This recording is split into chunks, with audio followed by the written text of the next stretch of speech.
begin. Welcome to Tasseltori's Torrent of Misfortune, episode 5.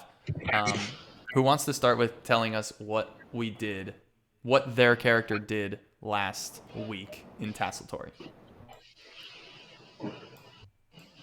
I can go ahead. Yeah, go ahead. So, Irtok knows what he wants to do for his demonstration, his application process, but he wants to sort of beef up his performative and his magical and his spiritual potential for this. So he's going to take the advice of the mayor and go meet with Professor Felicity Fontaine in the Spire of Spells, who is an orc healer, and just see if she can help him learn more or strengthen his faith in his deity up until this event. Awesome. All right, what else are you going to do this week? This will be like just a general, like a very broad strokes general thing. Okay. Yeah, I wasn't sure because you had mentioned, like, depending on what we want to do, it might take away from our preparedness for the event. Yeah. If I were to just sort of like gamble at the nighttime, would that affect anything? No, I don't think so. At nighttime gambling, think you're good to go.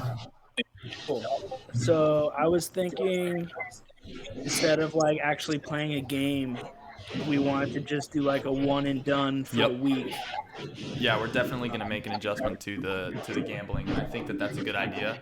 What I'm going to do here is for the gambling, why don't you tell me about like how risky of a game are you thinking of playing? Like decent risk, maybe odds being like 1 to 4. 1 to 4. Okay. Actually, 1 to 3. 1 to 3. Okay. Are you guys hearing that it's background noise? Penaeus has some audio bleed coming through. Oh, I do? Here. Thanks. I guess my AC. Yeah, probably. Thank you. Yeah, that's much better. Thank you. So decently risky, you'd said. Okay. And is this is in town? Yeah. Yeah, and maybe some in town, some. I don't know if any of my party members would want to do that, or we could do that another time. To gamble with you? Yeah. Does anybody want to gamble with Irtok this week? I can maybe gamble with you this week because I was also thinking maybe taking a trip to Cornucopus, and I thought that maybe that expedition might be a fun adventure for all of us, or you, us. Oh, interesting. We want to go gamble in Cornucopus. We could gamble Cornucopus. We could gamble before Cornucopus. Yeah. We could make just a whole weekend out of it, you know? I don't know if Irtok is going to have time to go to Cornucopus. That's kind of a bit of a Bit of a hike? commitment. Yeah. Okay. But well, maybe Penaeus- we could meet up before the journey. Yeah. So Penaeus, if you can either choose to partake in the gambling, or you can choose to just help Brendan with the Irtok with the gambling. That's up to you. Okay. I'd be happy to help. You want to do help? I think. Hold on. Okay. Let me think about this. Sure. I think I'd like to gamble. Okay. All right. Great. So the game that you guys are going to be playing in is decently challenging. It's going to be like a tough game. So Irtok, what I'm going to have you do, since Penaeus is gambling with you, so each of you is going to be rolling a D. Let's see here. You're going to be rolling a D12. And when you roll a D12, I'd like for you to choose an amount that you're allowed to add to this, so that how we're going to represent this gambling session. Actually, Penaeus, you're not involved in this piece here. You're going to be rolling. Okay, that's cool. You're going to be rolling Penaeus, you'll be rolling a d12, and you'll be trying to beat whatever the opponent's d12 roll is. Okay. Irtok, you, with your proficiency in gambling and your ability to kind of be like a sneaky, sort of getting your advantage, you're allowed to add any number to your d12 roll, but you have to choose beforehand how much you add to it. If, however much you decide to add, plus your roll goes over 12, then you automatically lose. So this is a cost benefit type thing where if you choose plus 10 and you roll a 3, you automatically lose. That represents that they caught you trying to cheat the game that you're playing, and you'll suffer pretty significant consequences against, like, if you just lost naturally. So choose carefully, decide how much you want to add to your d12 roll, and then roll a d12 and let me know what you get. Are those rules clear? I feel like I didn't do a good job explaining that. Yeah, I get it. Okay, cool. Penaeus, you are not very good at gambling, so you're just gonna roll a straight d12. Okay. I'll give you up to plus. I'm also very stupid, so that's perfect. I'll give you up to +1 because you're with Irtok, and he's gonna kind of like help you out. So if you want to do a +1 to your d12 roll, that's acceptable as well. Okay, got it. But if you do that and roll a 12, that would be a total of 13, and you would be caught in the situation. So, and how much are you folks hoping to wager right now? How many gold pieces? For the whole week, Yep. basically. Yeah.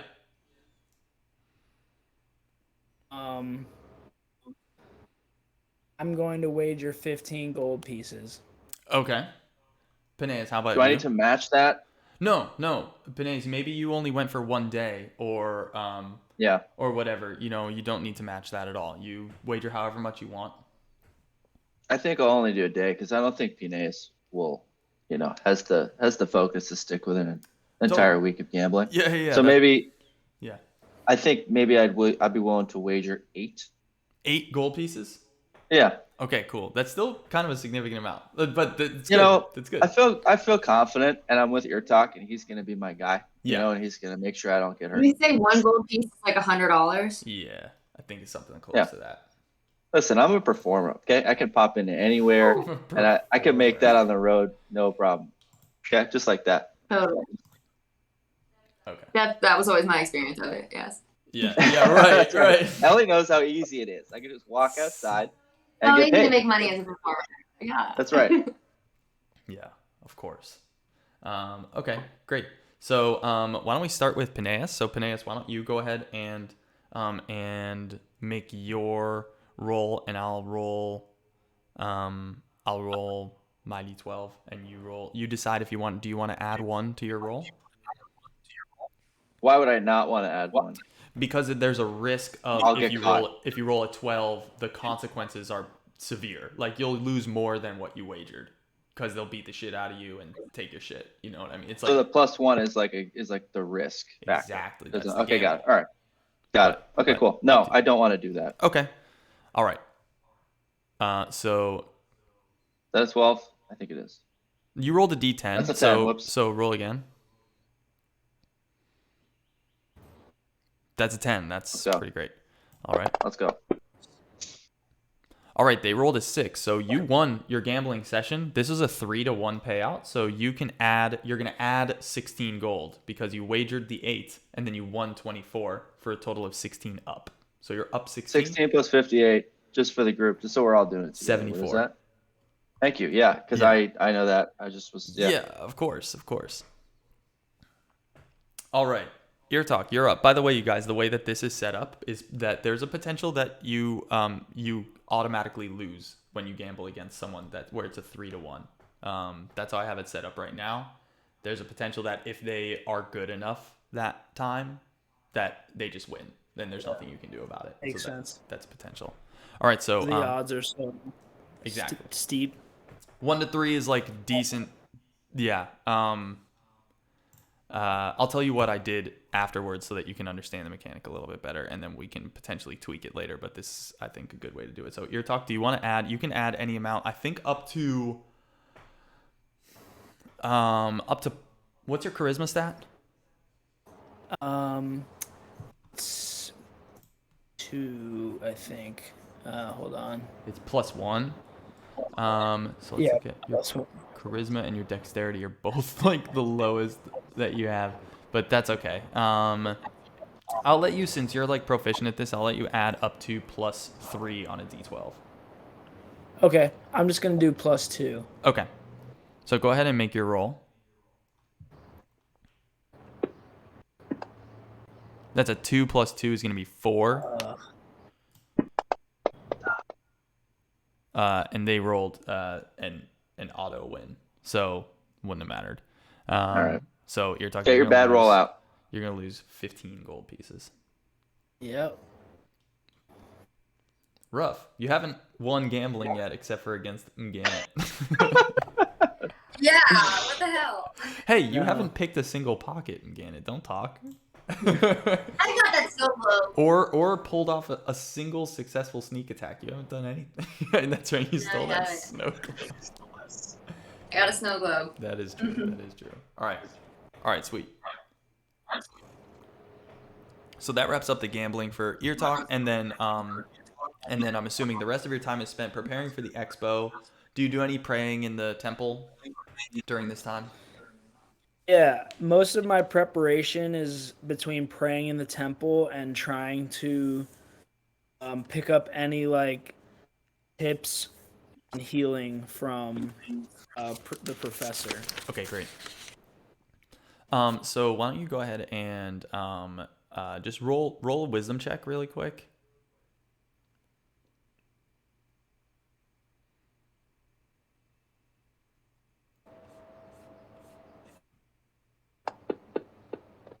Nice. Okay, cool.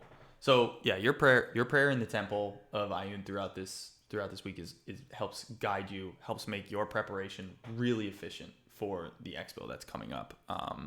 So that's definitely gonna be useful for when you actually do your performance. As far as your conversation with Professor Felicity Fontaine, she is definitely intrigued to see a fellow orc or half orc healer, but she's very vague, and she's kind of like, you'll need to come back after your performance. We'll see. Basically, we'll see your performance, and then I can give you more specific advice. But she's just like, oh, just make sure to believe, and like go into the temple and remember why you heal. That's like where the strength of the healing comes, is the why, not the what. So she just kind of gives you this like vague, like cookie cutter advice, and tells you to come back. But she's grateful to meet you. She's a stern woman, but she's kind. She's like kind and stern. She's a professor. She's a fucking professor. Like, that's what she's like. Great. So that's gonna be your talk for the week. How about Mgannet? What are you doing this week? Right. So she is also preparing for her presentation. And she needs to seek out some involuntary volunteers for her demonstration. So she's I think she's gonna need to go chat with the local pig farmer. Oh, okay. So actually, and strike up a deal with him. Okay, great.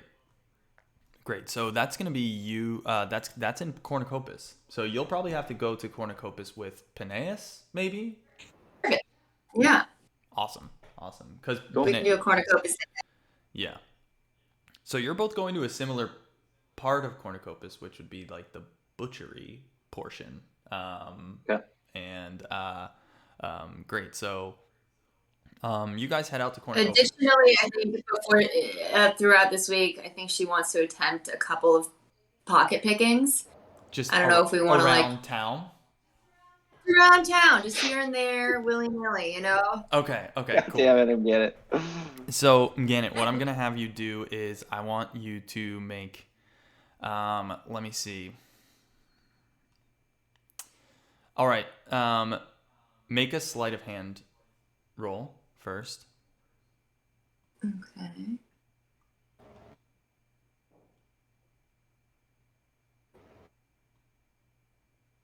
$14, okay.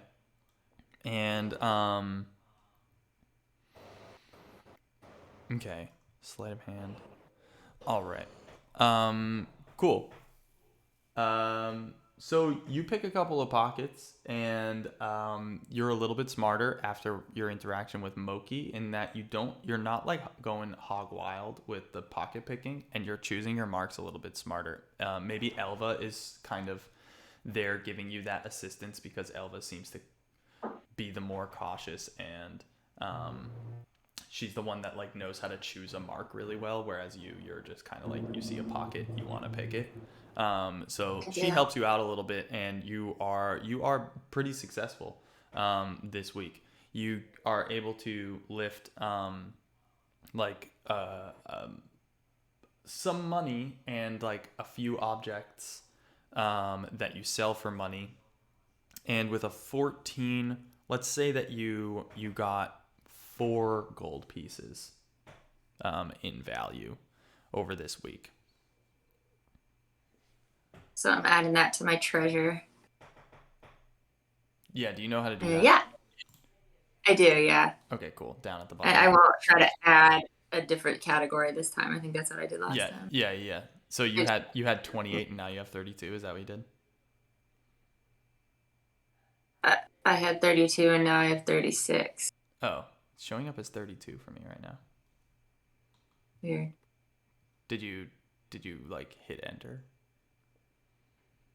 Yeah. Let's see. Enter. No, now it's 36. So Okay. So when I you guess said I did not hit enter. you meant no.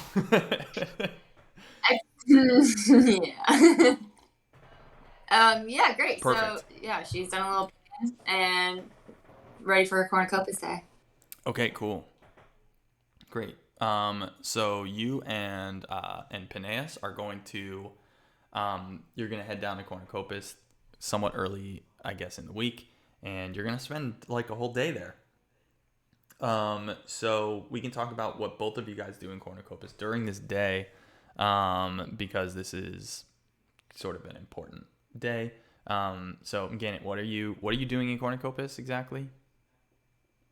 So I need to talk to whoever the pig farmer is and see if he will lend me a couple of pigs for my demonstration that I will promptly return to him, but they will be dead after. Okay. I need to borrow them alive and return them dead. I'm offering to slaughter his pigs for him. Just, yeah. Okay, cool.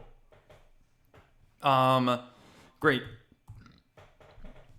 He's willing to do this, but he needs some collateral. He's not just in the business of giving pigs away. I mean, how many pigs do you need? I would say like 4 to 6 pigs. Woo! Okay, yeah, you're gonna have to give him some collateral. So yeah, 4 to 6 pigs.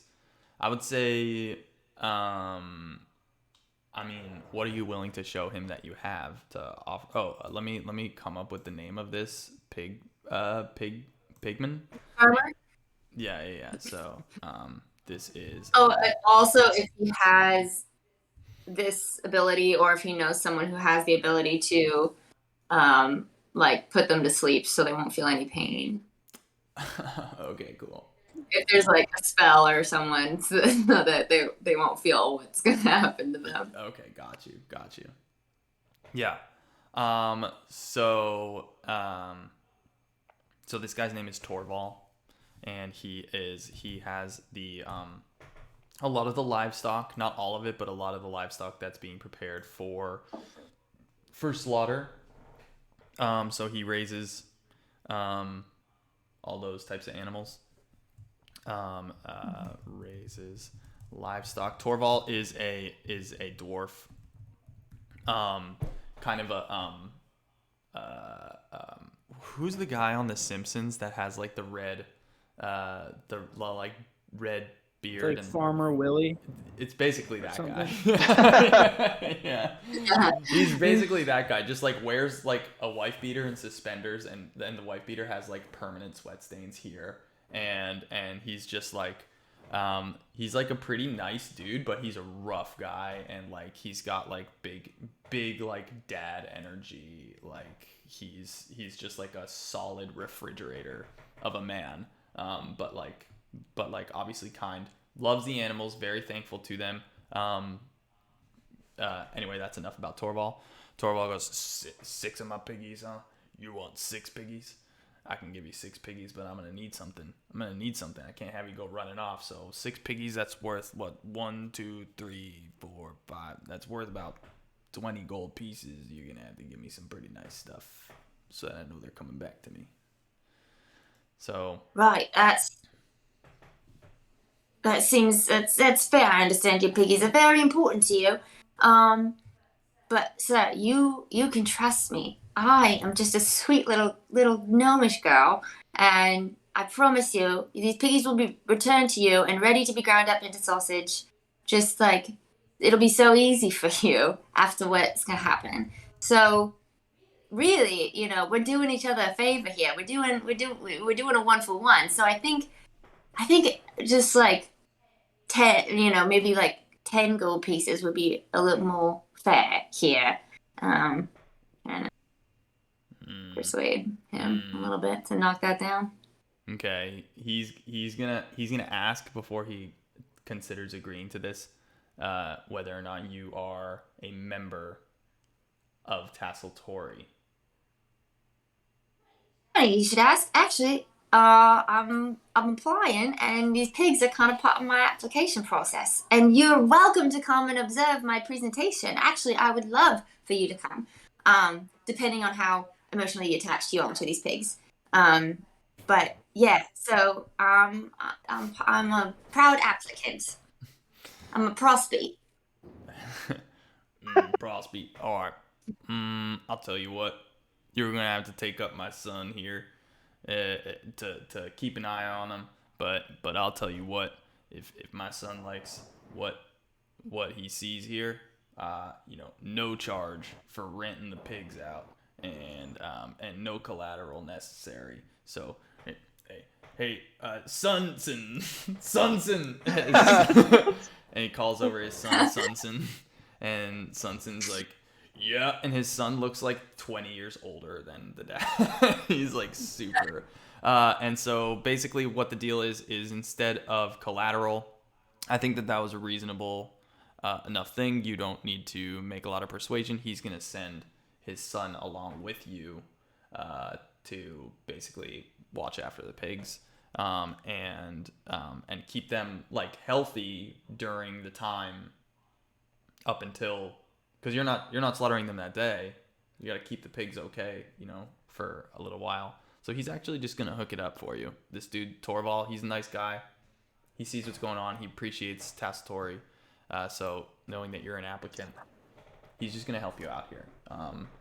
Slight implication that he would like, some quid pro quo eventually, but nothing like overt, and nothing like I'm gonna come after you if you don't. He's just a nice guy doing a nice thing right now. So cool. You got the pigs. You got 5.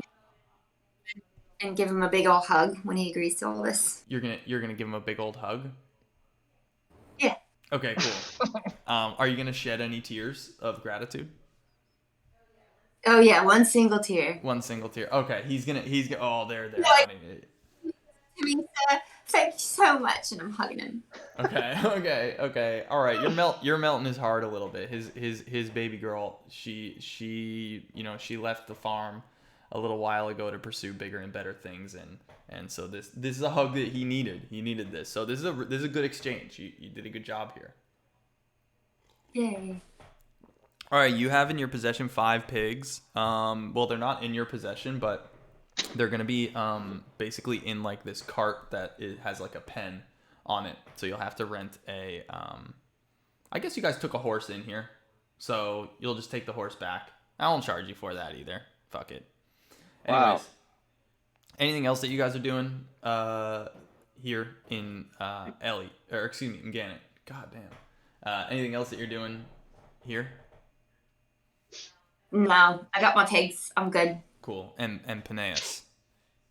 Yeah, I'd love to. I'd love to get this head taken care of All right. here in Cornucopus. All right. Awesome. Okay. Cool. So all right. Cool. So you. You gonna have me play some fucking games again? No. It's okay. No. You're gonna wish I did though. No. All right. So you without a lot of difficulty you find the taxidermist.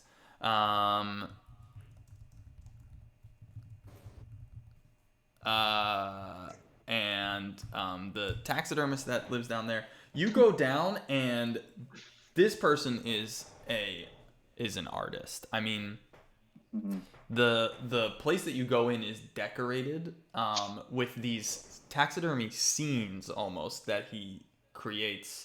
Fuck it, that she creates. Let's make this a female taxidermist. Wow. That she Let's go. creates.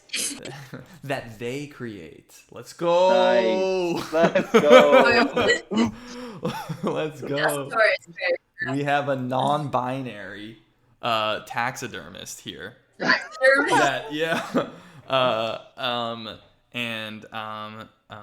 How fitting. oh my Yeah. gosh, their name.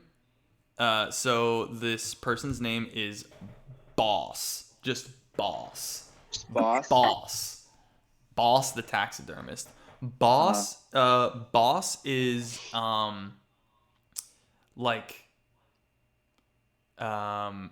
black hair. Actually, no. I'm gonna change who this is. Okay. This taxidermist is not a they. This taxidermist is a he. This taxidermist's name is Cicero. Cicero. Yes.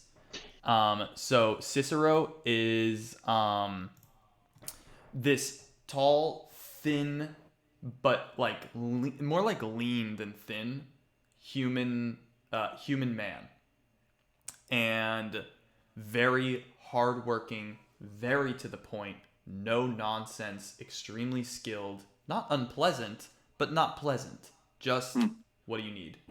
And is clearly a master, total professional.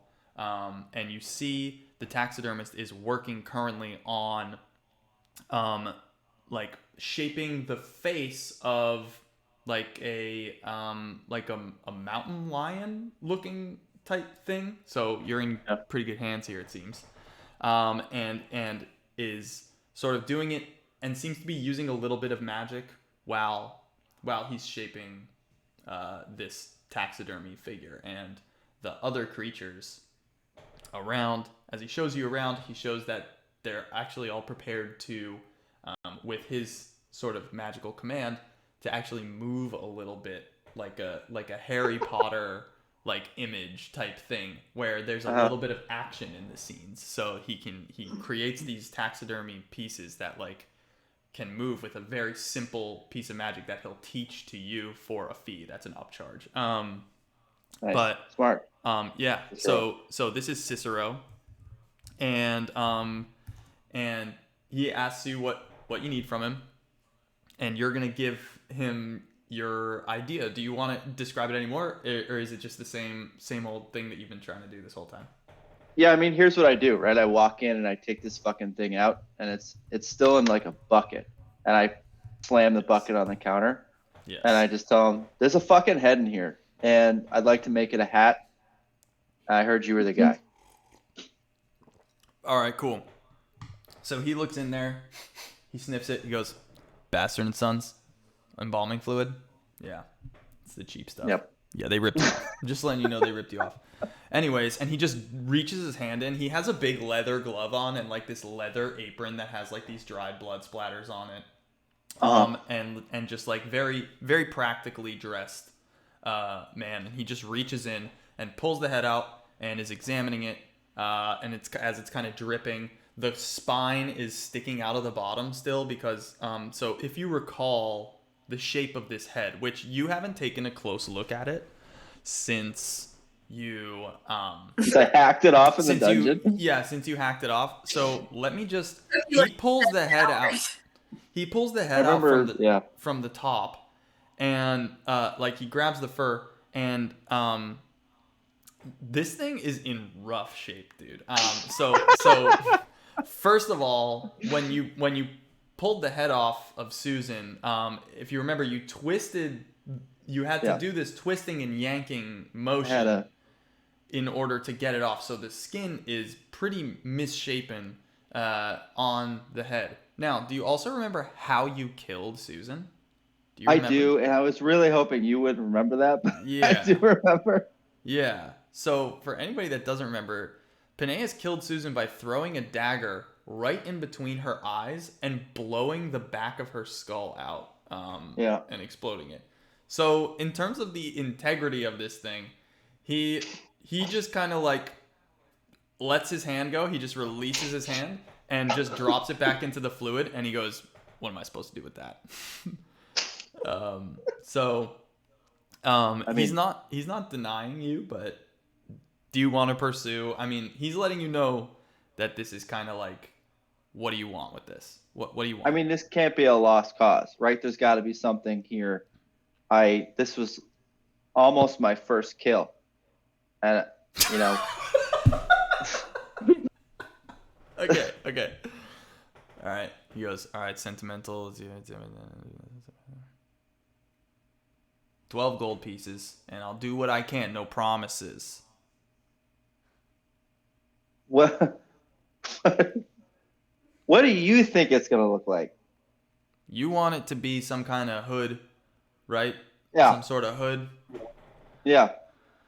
I'll tell you what, that's going to be tough. But look, I'm the best in the business. I'm magical, and there's not really much I can know until I get my hands on the flesh. Okay. Start working. But I'll do what I can. I'll make it as close to a hood as possible. That you want to physically wear this thing. So and then he kind of like pulls out a tape measure and levitates it over, and he's measuring your head, and like everything's very professional. He's writing everything down. He's keeping track of all these notes, and he's got it organized, and he's like, I don't usually make clothing, but I can do this for you. But 12 gold pieces and your trust, and that's what I can offer you. Take it or leave it. Okay. I mean, if it's take it or leave it, it's take it or leave it. But here's the thing: like, that's a lot of money to gamble on. Like if this thing comes out and it's gonna look like a nutsack on my head, and I just paid 12 gold pieces for it, I'm gonna feel like a real asshole. So is there any wiggle room? Is there any way, maybe we could do a half up front, half upon delivery type situation, just so that, I'm your customer. Listen, I live right down the road. I'm at Tassatori.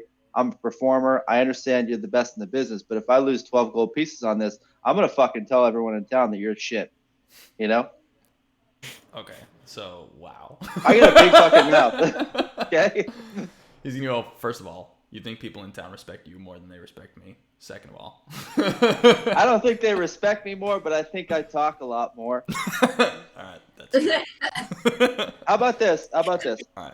We'll agree to the 12 gold pieces, but we'll call it negotiable, and it'll be paid upon delivery of the hat. Does that seem fair? Just so that we're both happy. Paid upon delivery of the hat. Okay. Because here's the deal: you're the best in the business, right? You're gonna deliver something that's worth 12 gold pieces, right? My work is my work, my time, my effort, and my expertise is worth 12 gold pieces. Whether or not worth the 12 result, gold pieces. It's worth 12 for sure. Gold pieces. And so if that value comes through, then we're both going to be happy, handing over our respective pieces. All right, Cicero's going to think for a minute. You're going to want to go ahead and roll a persuasion roll. Okay.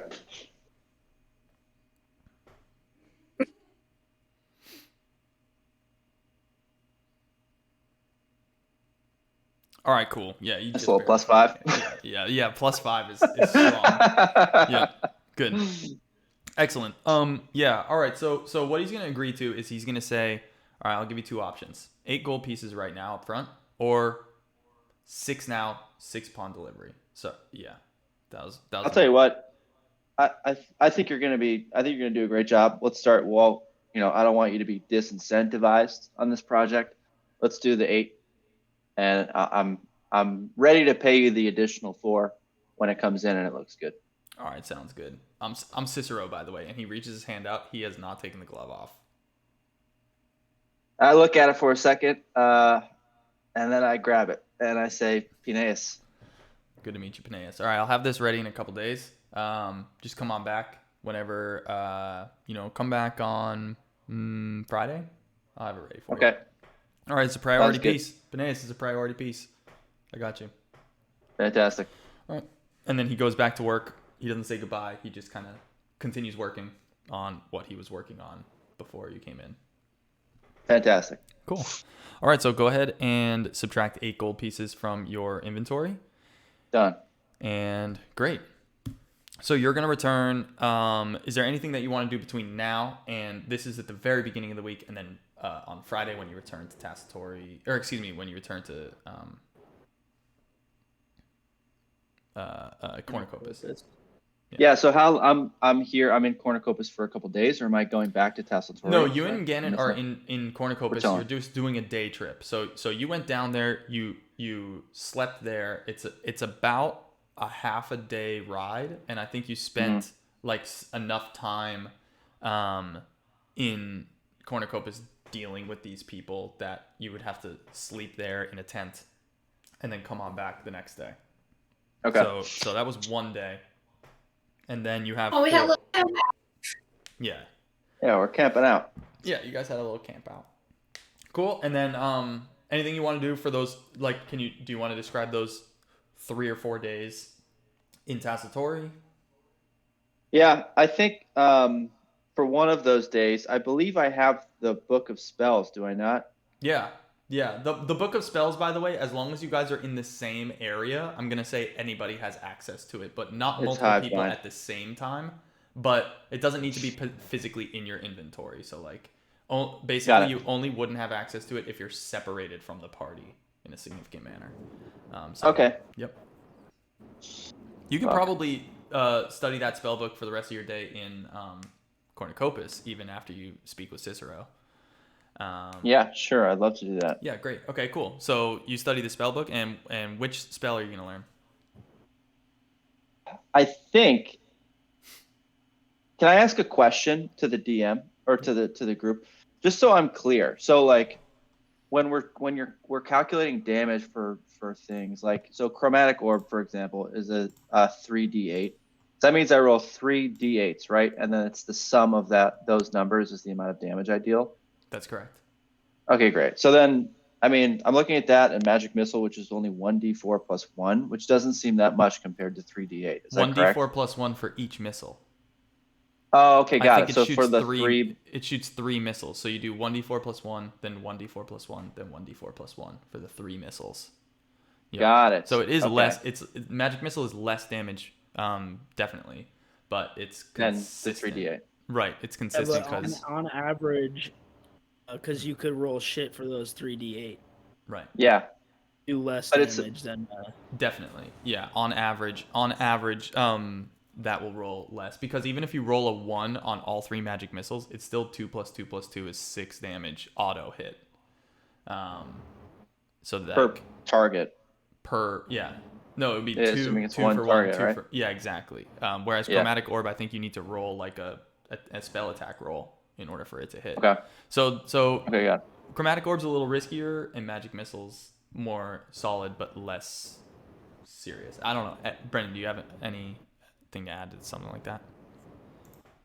Yeah, I just think it depends on how you want to play your character. If you're risk prone, or if you're if you just want a really reliable source of damage that you'll have for the rest of the game.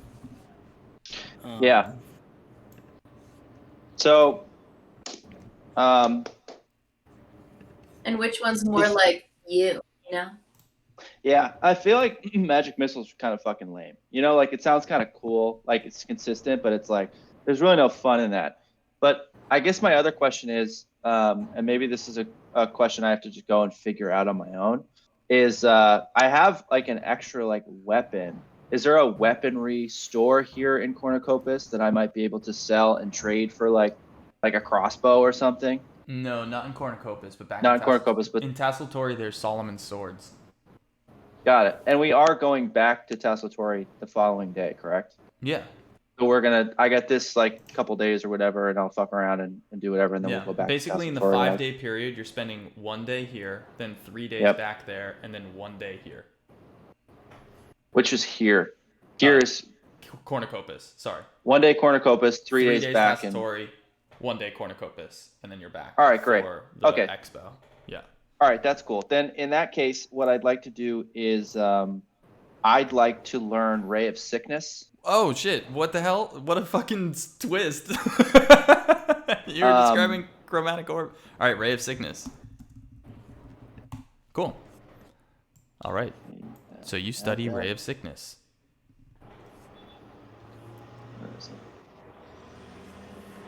Yeah. Yeah, I put it in the chat there. Yep. Did I add that correctly? Can you see that? It's showing some weird shit for me. Oh, there we go. To spell You have level 1 sickening plus. energy. And it puts them at disadvantage, right? For like all their future shit, and they're poisoned. So Ray of Sickness takes a couple of things need to be successful for its full potential. So first of all, you need to make a ranged attack spell, and when you hit, you deal the damage, and then the character makes a Constitution saving throw. If they fail, then they're poisoned. So you have to succeed your attack, and they have to fail their Constitution in order for them to be poisoned.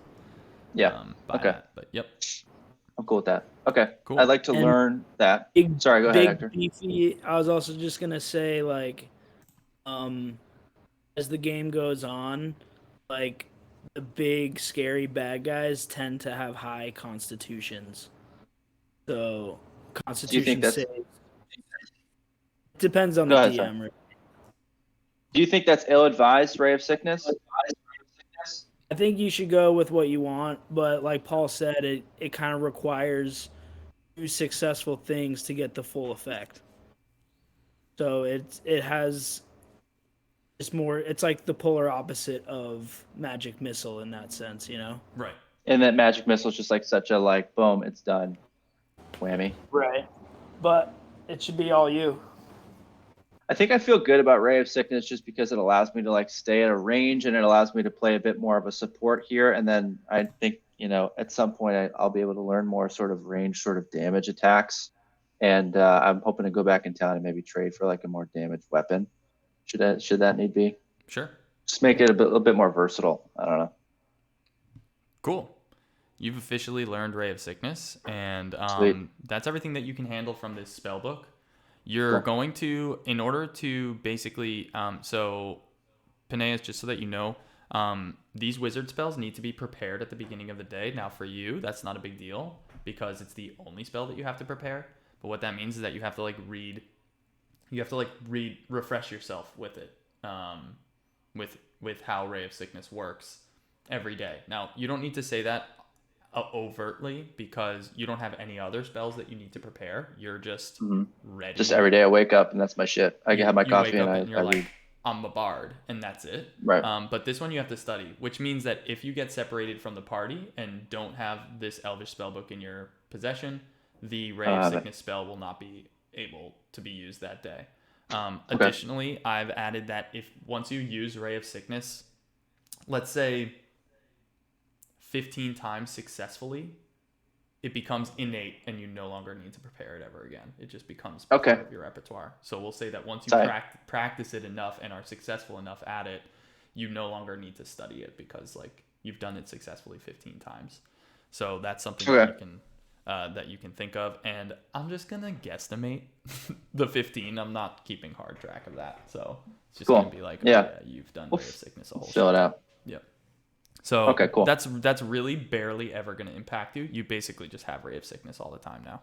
So nice job. Okay, so I don't need to like every day wake up and be like I study Ray of Sickness. No, I'm just going to assume that part of your wake up ritual is like reading the paper, reading the Ray of Sickness, like blasting. All right, and I'll keep that. Yeah. Okay. Cool. Awesome. Great. Mgannet, you're for these 3 days you have with the pigs. How are you going to spend your time? Or no, you have 4 days because you're not going back to Cornucopus until after your performance at the Expo. So how would you like to spend your 4 days back in Tacitori, or is there anything you'd like to do while you're in? Is Sunson and I, we're just like joined at the hip for these next few days because we're walking around with these pigs? Yeah. Or do I tell him to bring the pigs in on Saturday? To bring the pigs in on Saturday. Oh. So that I'm not spending this week just me and my pack of pigs. Okay. It might impinge on my pickpocketing plans, you know? So then why don't we have it that instead of coming in to Cornucopus at the beginning of the week, maybe you come back, you agree to this, and then you can come back with Penaeus on that Friday to pick up the pigs. Yeah. We'll do that. Perfect. So then, yeah. I mean, what do you do for this week? I think I'm exploring. Like I'm running around the streets, throwing in my occasional pickpocket here and there. But yeah, I'm just like running around, like exploring nooks and crannies and alleys and bothering Elva. I think a lot. I think I keep coming back to the ski retreat and being like, hey, what's up? What are you doing? Can I try that? Like.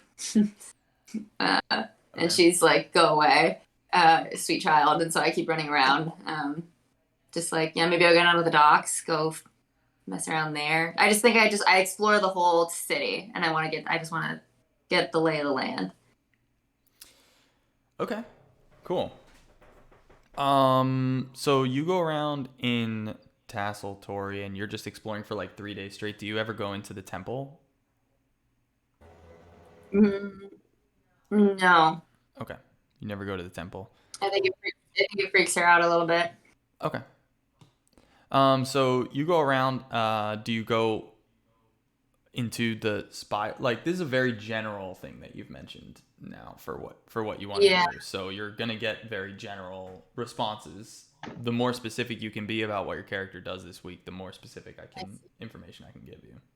I mean, because I think a lot of like she's definitely thinking about and practicing for her presentation, but that doesn't take up too much time. So yeah, maybe I do at one point go check out the Spire stealth.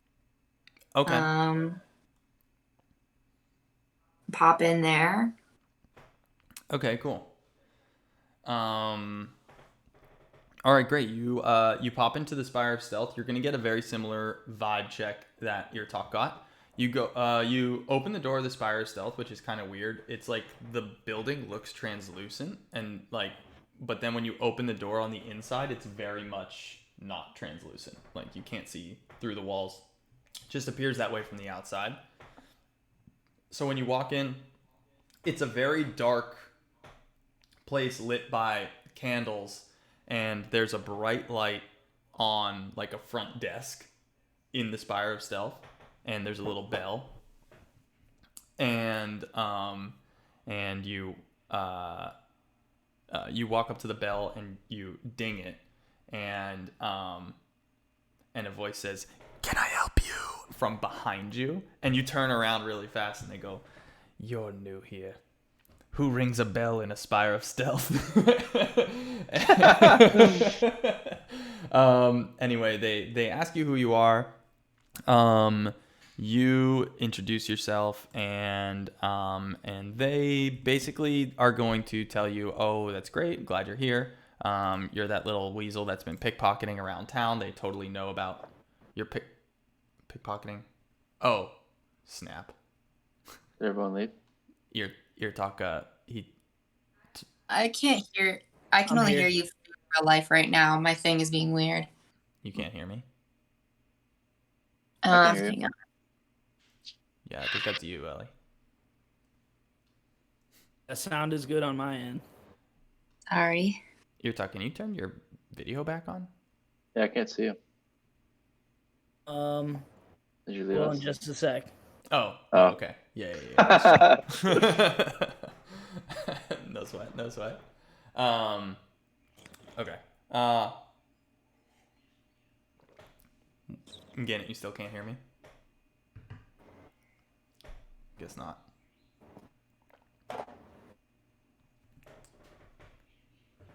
Oh, it's just you and me? Oh, okay. Nice. All right, Toby, your talk's back, but now we There he can is. Mgannet.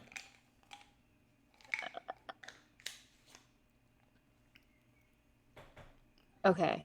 Can you Okay. There hear we me? go. Can you hear me? Yes, Yeah. I can hear you. Okay, Yeah, great. that was weird. I don't All right, know we're what happened back. there. Anyway, I rang a bell.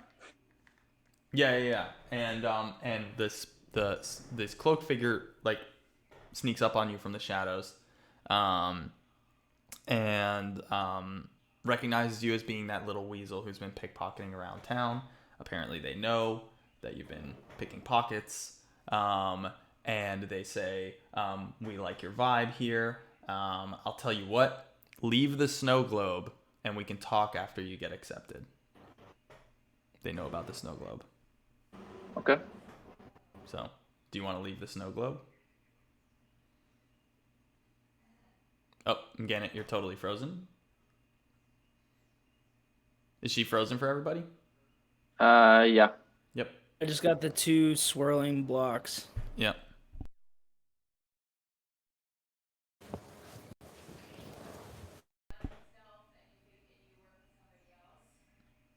Yep, no problem. So she's in the Spire of Stealth right now, and she's having a very long conversation with them. So, so she's doing that, and then Penaeus, for the rest of your week, is there anything specific that you want to do? We're spending a lot more time on this than I expected, but it's okay. It's all me. I'm back. Am I back in? I'm back in Tasseltori, right? Correct. Yep, correct. I'd love to make a visit to the what's it called? To the armory, the swordsmith guy. That would be Solomon's swords. By the way, Solomon's Penaeus, swords. you didn't catch this, but if you go to images and type Yeah. type Tasseltori, the map of Tasseltori is available to everybody at any time. Oh, okay, cool. Yeah. Great. So you go to Solomon's swords. Oh my gosh. And you meet Solomon. And Solomon says, "Oh, welcome to my sword shop." And he's this weird fucking dude. And he says, "What kind of sword are you looking for?" And come on in, Penaeus. What kind of sword do you want? Oh, that's a nice looking sword you have there. And he's like pointing towards your pan flutes. And he goes, "That's some kind of musical sword. You have a music sword. Those are not swords. Okay. Everything's a sword." That's not a sword. I would like to. I have acquired an extra weapon. I was hoping that perhaps I could trade. Do you have anything that isn't a sword? Any sort of crossbow or something like that? As you look around, so the inside. So first of all, Yeah. the shape of the building is Is a sword. Is a sword. I'm aware of that. and by the way, Solomon is a halfling. He's a short little halfling running around, very kind of golden retriever energy, very just like happy. And as you're looking around, there are no swords in the store at all. Nothing. None? There's no swords. All of the weapons that are present here, and the armor and there's weapons, armor, and shields. There are no swords at all. Okay. And it's mostly clubs, flails, shields, axes, and then there are definitely bows for sale here. And yeah, so he says, "Oh, you are. You said, am I back? Yeah, I'm getting it. Oh wait, but we can't hear you. Yeah, I don't know if I can hear you. Oh yeah, There we go. Great, Okay. awesome, There we go. cool. So he's gonna say, "Oh yeah, you want a shooty sword? You want one of them shooty swords, huh?" And he pulls out a couple of swords, but they're actually bows. Is there? So he's gonna pull those out and he's gonna show those to you. Here's what he got. They're relatively simple. He's got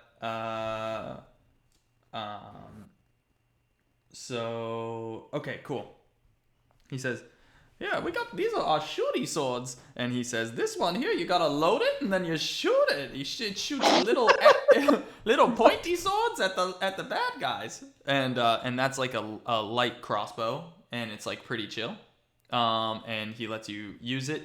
It needs 2 hands to use, and you have to load it, which takes an action.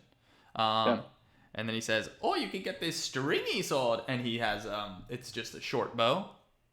And then he says, and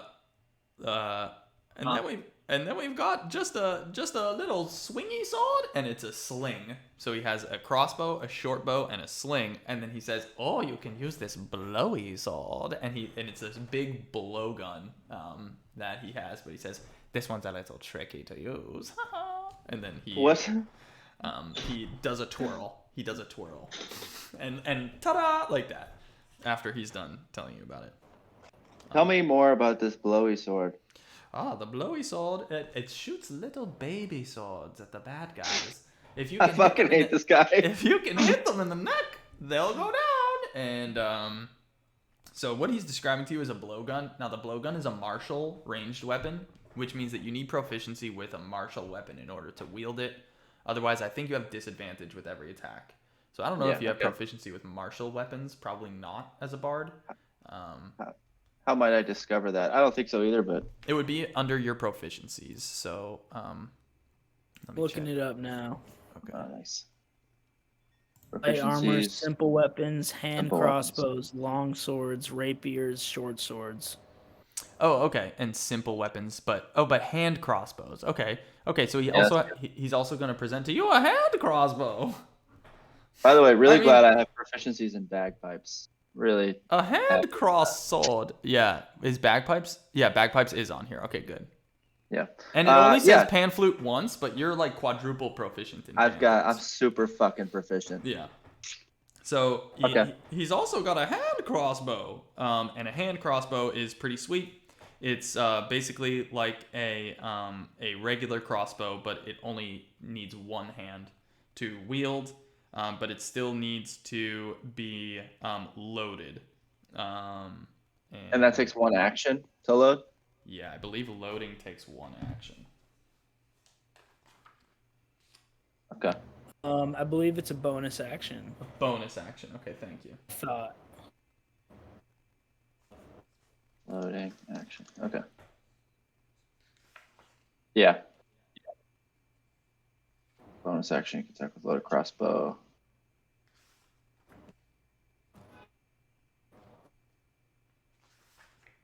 I don't know. This is maybe above my pay grade.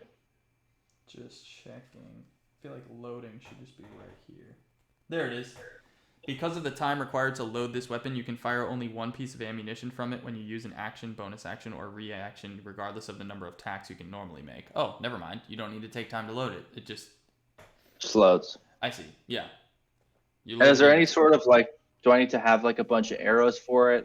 Or how does that work? Yeah, but okay. I'm not fucking tracking within a reasonable. Okay, got it. Yeah, you'll just have to pay some amount for the ammo. Okay. But then I'm gonna consider you having infinite ammo. Okay, excellent. So remind me your name. I didn't catch your name. Solomon the Sword. Solomon Swords, of course. And he says, Penaeus, we're good buddies. How many sippy cups how many sippy beers have we shared?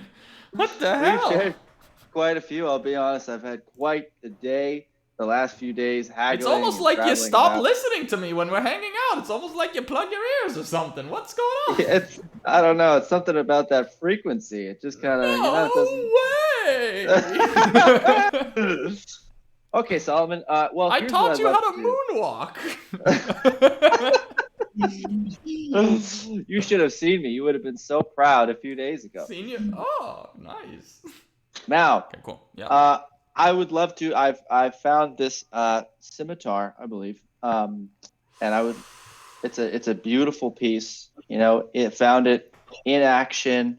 It was, it It appears to be lightly used, I believe, but it's in fantastic shape. You know, I sharpened it myself last night, and I'd love to maybe just do a 1-for-1 trade with the hand crossbow. How would you feel about that, Solomon? Okay. All right. All right. So you pull out this scimitar. And Solomon's face kind of goes blank, like he's trying to process what he's looking at. He's like, it's a sword? I don't, what? And he doesn't understand what this scimitar is. And it's kind of giving him a problem. He's like, I've never seen, what is it? Is it a type of sword? It is. It can't be. It is literally the shape of your building, but curved slightly. It's a building sword? It's a building sword, exactly. I can't. I don't understand it. I don't want it. I don't want to see it. I don't want it. Get it out of here. I don't want it. What? And he's like, what? He's like afraid of this sword. He doesn't want it. He doesn't want this. What the hell? He does not like swords. Fuck, dude. Your whole fucking building is a sword. I can't. No, it's not. It's a building. It's a sword. Yes, of course it's a sword. No, it's not. You've confused me, Penaeus. I'm confused. Okay. I mean, I don't know. Do you want the shooty sword or not? I don't want to see that. Do you want? Here's what I'd like to do. Okay. Here's what I'd like to do. Okay. Solomon, I'm offering you an opportunity to expand into a brand new market that you haven't even accessed before. This could be, think about your sword proficiencies, right? And all these sales that you make of all these different swords, these shooty swords, stabby swords, all sorts of swords, right?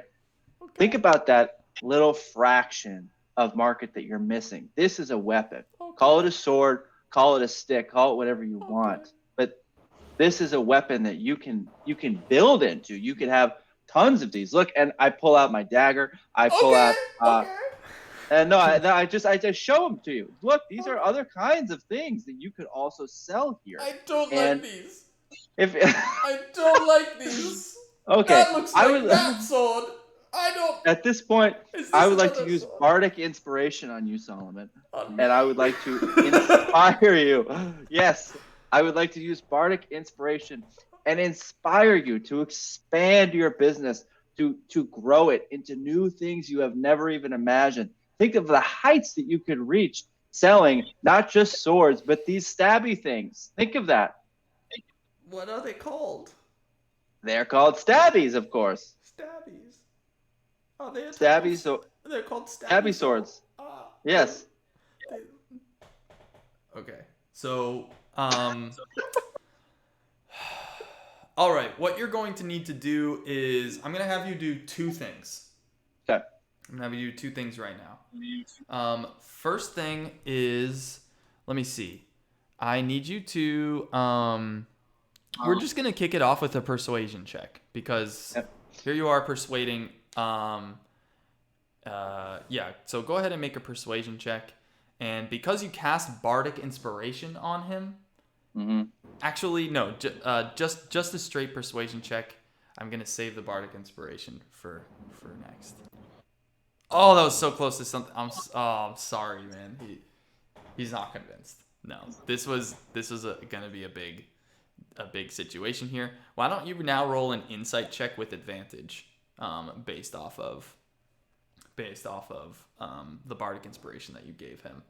I want you to roll an insight check with advantage. And make sure Yep. Am I doing this correct? Yeah. Yep. Okay. All right, good. So he's not going to agree to this at all. Full stop. He's not going to agree to it. And as you're looking at his reaction to this while he's kind of processing and looking at these, you can tell that something with Solomon, something happened to him involving what is commonly referred to as a sword, and he has basically written off. Well, I won't get that deep into it, but something has happened to him with regards to swords, obviously, given his fucking weird nature, that traumatized the fuck out of him, and he's not okay with actual swords, and they upset him when he sees them. And He's fucking in one. And this is no, he's in a building. and this is like his this is like a trauma reaction that he's having here. So he's just gonna say, no, thank you, Penaeus, but no, I'm not ready. I don't want to. Okay. I'm not ready. I like my store. I like the swords that I have already. I like these swords. These are my swords. I like these. Okay. Penaeus, you've upset me, Penaeus. Bad, Penaeus. Do you want the shooty sword or what? Do I put it back? What do you want? How much for the shooty sword? 90 gold pieces. 90? 90 gold pieces. I don't have 90 gold pieces. What the fuck is this? It's a really nice shooty sword. That is... Solomon, you have to know how absurd that is. 90 gold pieces. I take trade as well if you want to trade anything besides those wretched instruments you just presented to me. What are you looking to acquire? Show me what you have. Show me your best. Put 3 things on the table that are fantastic to you, and I'll tell you if they're fantastic to me. The last 2 things were not fantastic. I can't tell you that enough, Penaeus. This was no good. Those were very scary. Okay. Unique New York. I feel better.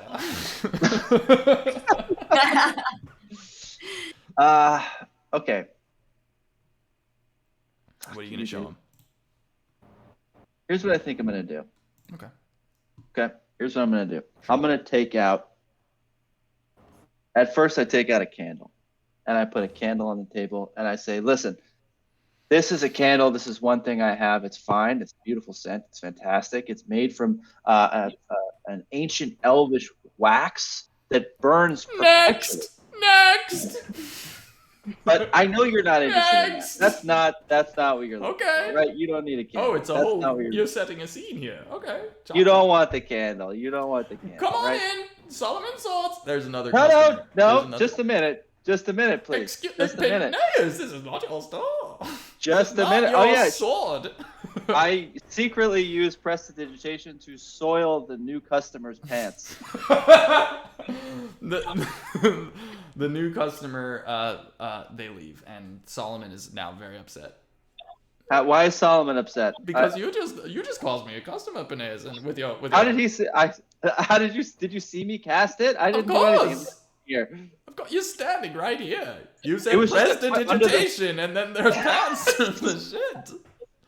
Penaeus, you act like we haven't moonwalked in the last week. That's what this is. We need to moonwalk together more. I'm going on a moonwalk later tonight. All right, so then it's a full sword tonight. Did you know that it's a full sword tonight? Next, I take out a beautiful ring that I have. And question for the DM: I don't remember having this. Was this something I picked up when I was out? It like came with your. It came with my shit. Okay, great. Yeah, so it's a plain ring. It's just a. What do you mean? It's not the friendship ring, right? No, but you do have the friendship ring. I will not be trading the friendship ring. How about I don't see a... How about that beautiful gold sword? Is that a Tom Brady championship? Is that a replica? Where did you get that?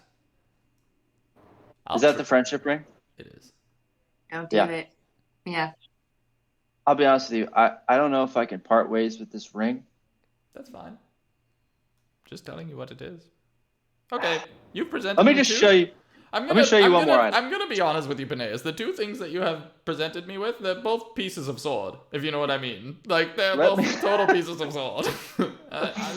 This is a shooty, beautiful, beauty shooty sword that I'm trying to sell to you. I'm not your buddy. It feels like you're here to do business. I don't want to mess around with you. I wasn't even going to pull this out because honestly, I don't even know if I'm okay to get rid of this because this is easily the most valuable thing I have in my life. Okay, go ahead.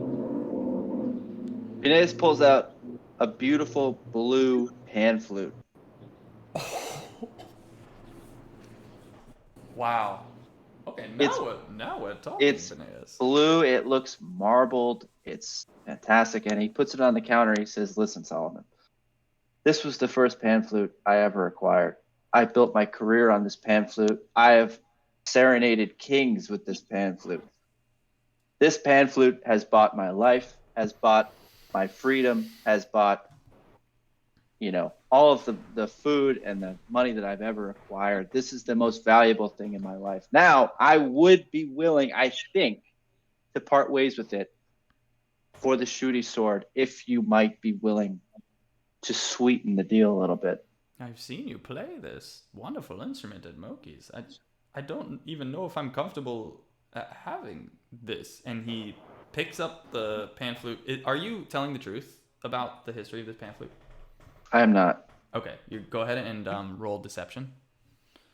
And while you're doing this, he's gonna blow into the pan flute, and it sounds terrible. And he goes, "Oh, I made beautiful music with this sword here. Oh my goodness!" It's like, it's magical. You said it was magical? A magical flute sword? Fluty sword. Fluty sword? Is this like the Doug flute? It is. Is this? It is Doug a flute? magic fluty sword, and this sword has the ability to captivate any audience to which you play it. It has the ability to do that. Just one note out of this beautiful blue marbled pan flute, and you can have the mind and hearts of anyone that you wish. While he's playing this, he's playing it, and he's looking up at you, and like expecting you to be totally captivated. It sounds horrible. It's like a child I am. recorder. Yeah. Penaeus is captivated. He hears the sounds come out of this pan flute, and even he is reminded of as he was a boy growing up in the fields, learning his first joke, his first speech. This is the look that comes across his face, and this is what he's telling to Solomon. That one note, those beautiful notes you've played, that's what this flute makes me think of. You will have the opportunity to not only have this piece of value, but to have a piece of Penaeus. A little bit of Penaeus on me, huh? A tip of Penaeus. Right up against my lips. Put the tip of Penaeus against your lips, and magic will come spurting out. You're losing her crap right now. It's beautiful. It's so beautiful. I'll give you half off. Fuck you, dude. I'll round it for you. 40 gold pieces, and the shooty is yours. That's more than I was interested in doing, but wow, what a wonderful piece you've shown me here. It's amazing. Half off. I'll give you 25 gold pieces. And I would be happy to perform at your son's next birthday party. You've got a deal, my friend. You've got a deal. And he shakes your hand. So 25 gold pieces, and you have to perform at his son's next birthday party. I don't think he has a son, so who knows what the fuck is about to happen with that. He's agreed to it, regardless. He's agreed to it. So go ahead and subtract 25 gold pieces, and let me get a hand crossbow. What the heck? Hold on. Oh, crossbow hand. Great. So I'm going to add that. Is that all that it is? Just crossbow hand. I think so. And then Yep. I'm going to subtract one pan flute. And subtract one pan flute. How do you only have one pan flute now?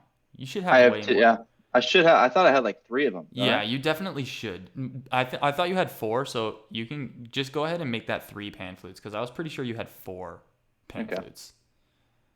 Yeah, so I've added the hand crossbow to your inventory. You subtracted the 40 gold pieces? I did. Yep, okay, great. And 25, right? So, 25 gold. 25, sorry, 25. Yeah, 25 gold pieces and the promise, and then you also, you got the ammunition for it also, but I'm not going to put that in your inventory, just have it. Got it. We're just not going to keep track of it. So let me just make sure that in your actions, you didn't even think about giving him your sickle, huh? That's okay. I I can't part ways with that. So how do we get that to show up here? I felt he would be scared by that if he was scared by the sword, the Right. scimitar. How do we get that to show up in your inventory? Is it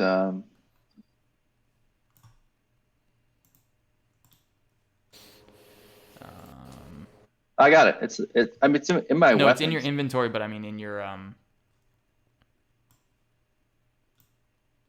in weapons, you mean? Oh, add weapon. Got I it. got it. It's in there. There it yeah. is. Okay, great. Yep, you did get it. Okay, so let me get rid of this blank thing that I added by accident. Okay, cool. Thank you. Great. Just gonna Ammo. why don't you just do like ammo 3 and I then think if you just do ammo 1, it's gonna be fine. Okay, all right. Yeah. Okay, cool. All right, great deception roll. You tricked him. He's gonna bother everybody forever with this thing. Cool. Awesome. All right. Anyhow, Mgannet, you went to the. Oh, wait, she's gone. Okay. I was just getting coffee. Oh, okay, cool. Can you hear me? Uh-huh. You said that you did some preparation for your thing. Yeah. Okay. That may have involved going down to the docks and like maybe I fished a little bit and I pulled out some fishes and I was experimenting on the fish. Okay, cool. Great. So you go down to Mr. McFishface's, and you rent out maybe a fishing pole in exchange for giving Mr. McFishface all of your catches after you kill them. He describes to you the specific way in which you're killing them, right? You're killing the fish?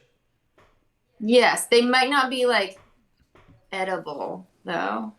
Oh, I can't see or hear Ellie if that works for you guys. Oh, were you just hearing me in real life, Paul? No, I hear you. I can hear you.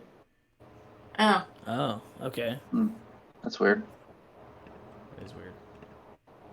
So testing 1 2 3. How do you feel It about is weird. parties? Can't hear you.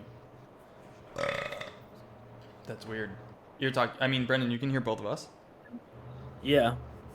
Ellie's still spinning blocks, and I got no audio from her. Oh, jeez. Maybe try and leave and come back in. Yeah. That's weird that it's only happening Just for you. because you guys can see me fine, right? Right. Mm-hmm. Huh. Now he's not even coming back in. Oh, there he is. He's gone. Is he? He's speaking. Can you hear me? Yes. Great. Okay.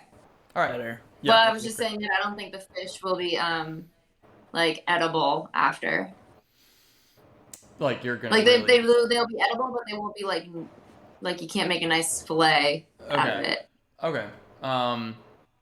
So Mr. McFishface, who you meet, little gnomish man, very ambitious, very very productive. His name is Table McFishface. And Table agrees to basically give you rent you out a rowboat if you want it, and a cooler and bait and everything that you need to go fishing, as long as you give him your catch. Go ahead and roll straight dexterity.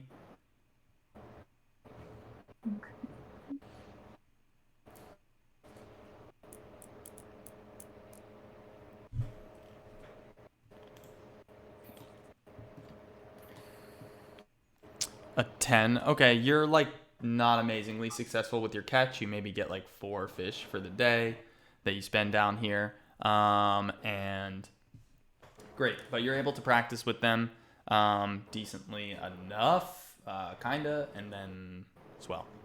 So you return them to Table, and Table is not super pleased, but he's like, well, I trusted a total stranger to do this. What do I expect? At least I have some fish.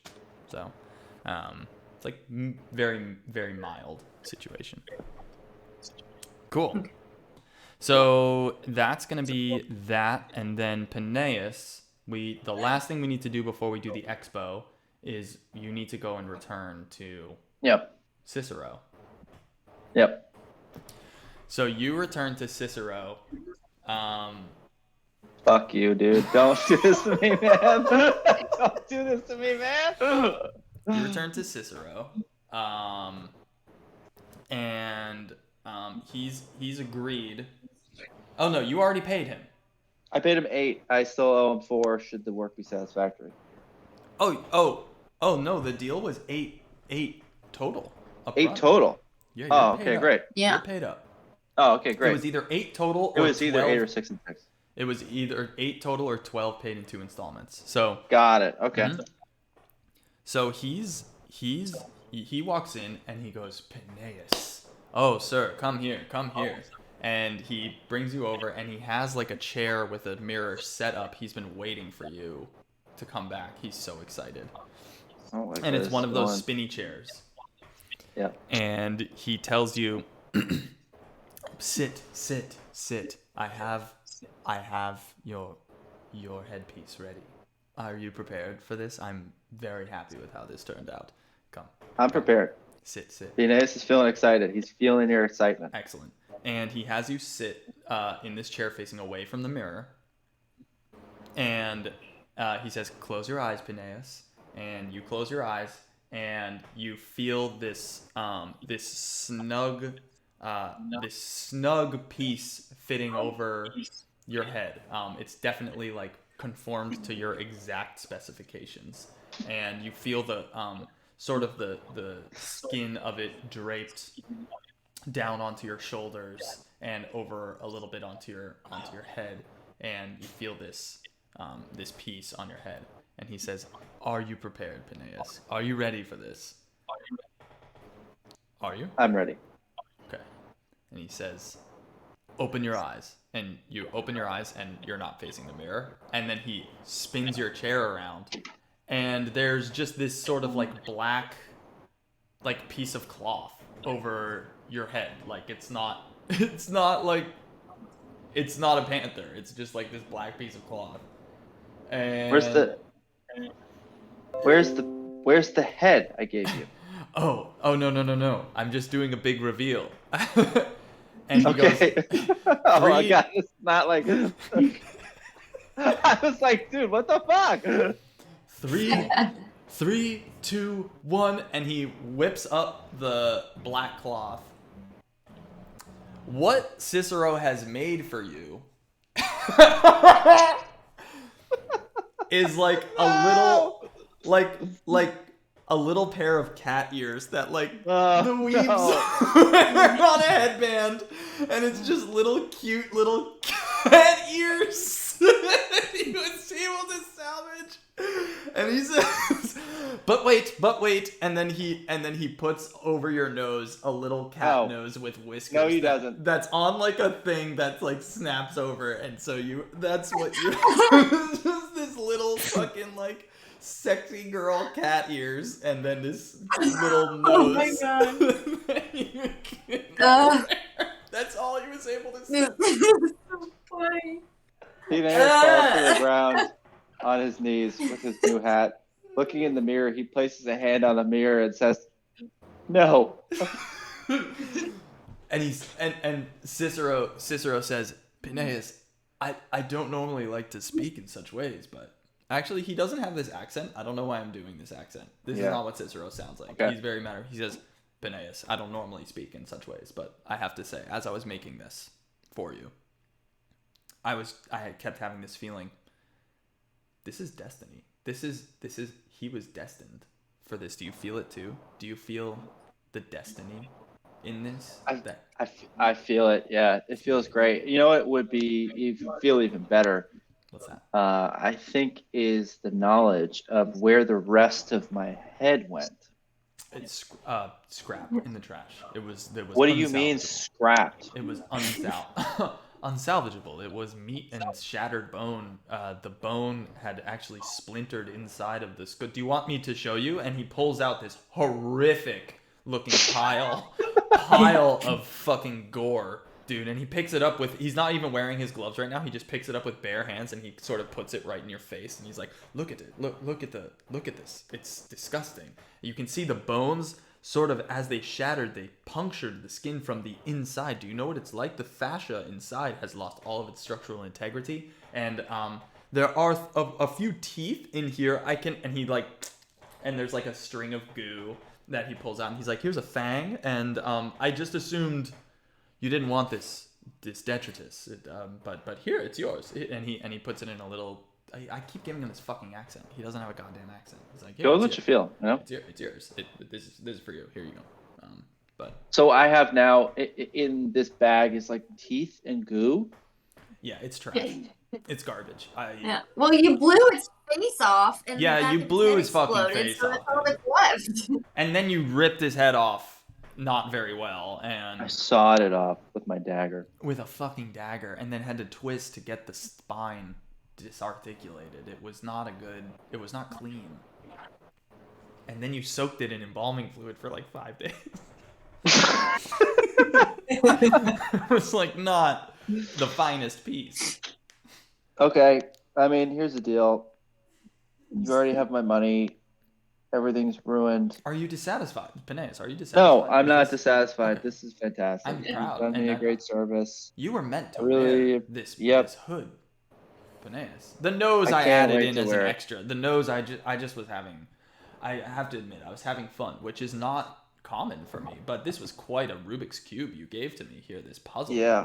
How to make headgear out of a head is fascinating, particularly out of a head that you, for whatever reason, exploded in some way.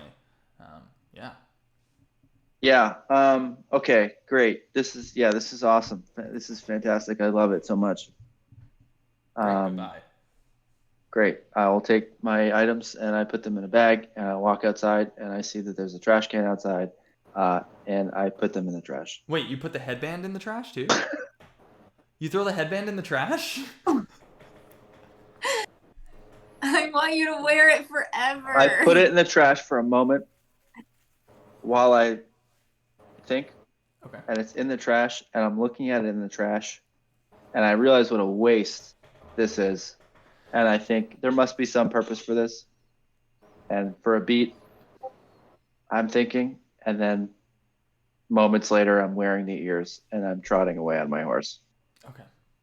All right, so you have the dissatisfied, but determined to make an experience out of it. You have the ears. Great. I'm glad that you I have put the a ears. picture in the chat of what I imagine they look like. Oh. Oh my gosh. Yes. Yeah, exactly. Yes. Exactly. Exactly. They're adorable.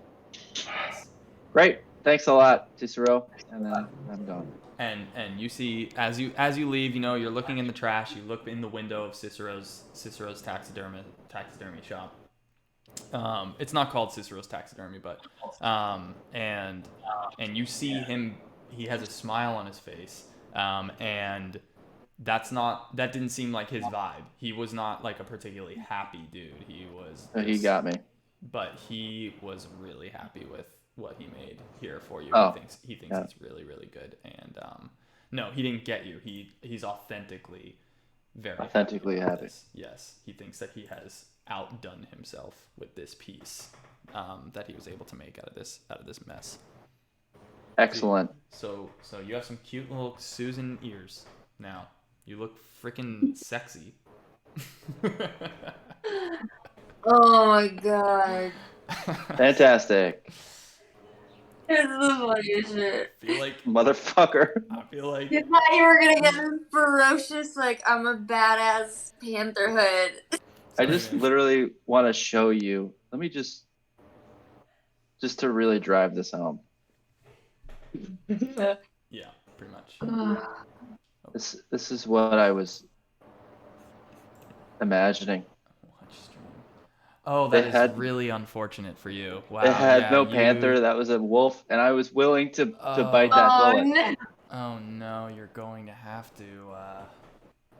I don't know And how you're gonna change that. I'm so sorry. This is a real bummer. Yeah. That's beautiful. That is beautiful. I like the kazoo. It would have been. Yeah. My ocarina there. You have to get rid of the ocarina too because you just gave that to Solomon. Well, is that? No, that's an ocarina. Yeah. That's not. Yeah, that's an Thought it was a ocarina. kazoo from the angle. I did subtract a pan flute. Yeah. That's I had one back here. Yeah, sorry, Penaeus. Do they have an option for cute little cat ears on Hero Forge?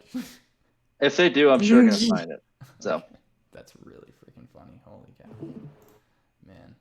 All right. Oh, wait, he left entirely. Oh, he's back. I clicked the wrong button. That's I was so upset. Yeah. I was so I fucking left. All right. We've now resolved everything from the week. Let's get to the expo. I cannot believe that this took this long. Not because I'm saying anything about you guys. That's my fault. I do not understand how to pace these things. I mean, maybe if there wasn't a fucking sword salesman who was afraid of swords, that might speed up the process. All right, I know that part. I have no regrets. That's a feature of this town. Let's get to the expo.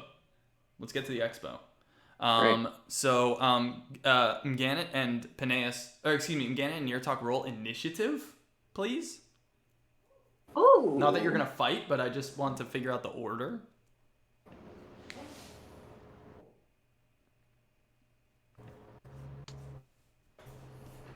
Every time I see initiative on the character sheet, it says init, and I think of like a British person being like, "Put that in it." Oh, you guys fucking We tied. Yeah. Great. Dang. So, whatever. I guess it doesn't matter. And you rolled pretty high. So you guys get to the expo, and it's being held. Where is it being held? Let me actually take a look at the map here. The expo is going to be held. They've actually built like a little stage behind the Spire of Combat in this big dirt area that's behind the Spire of Combat.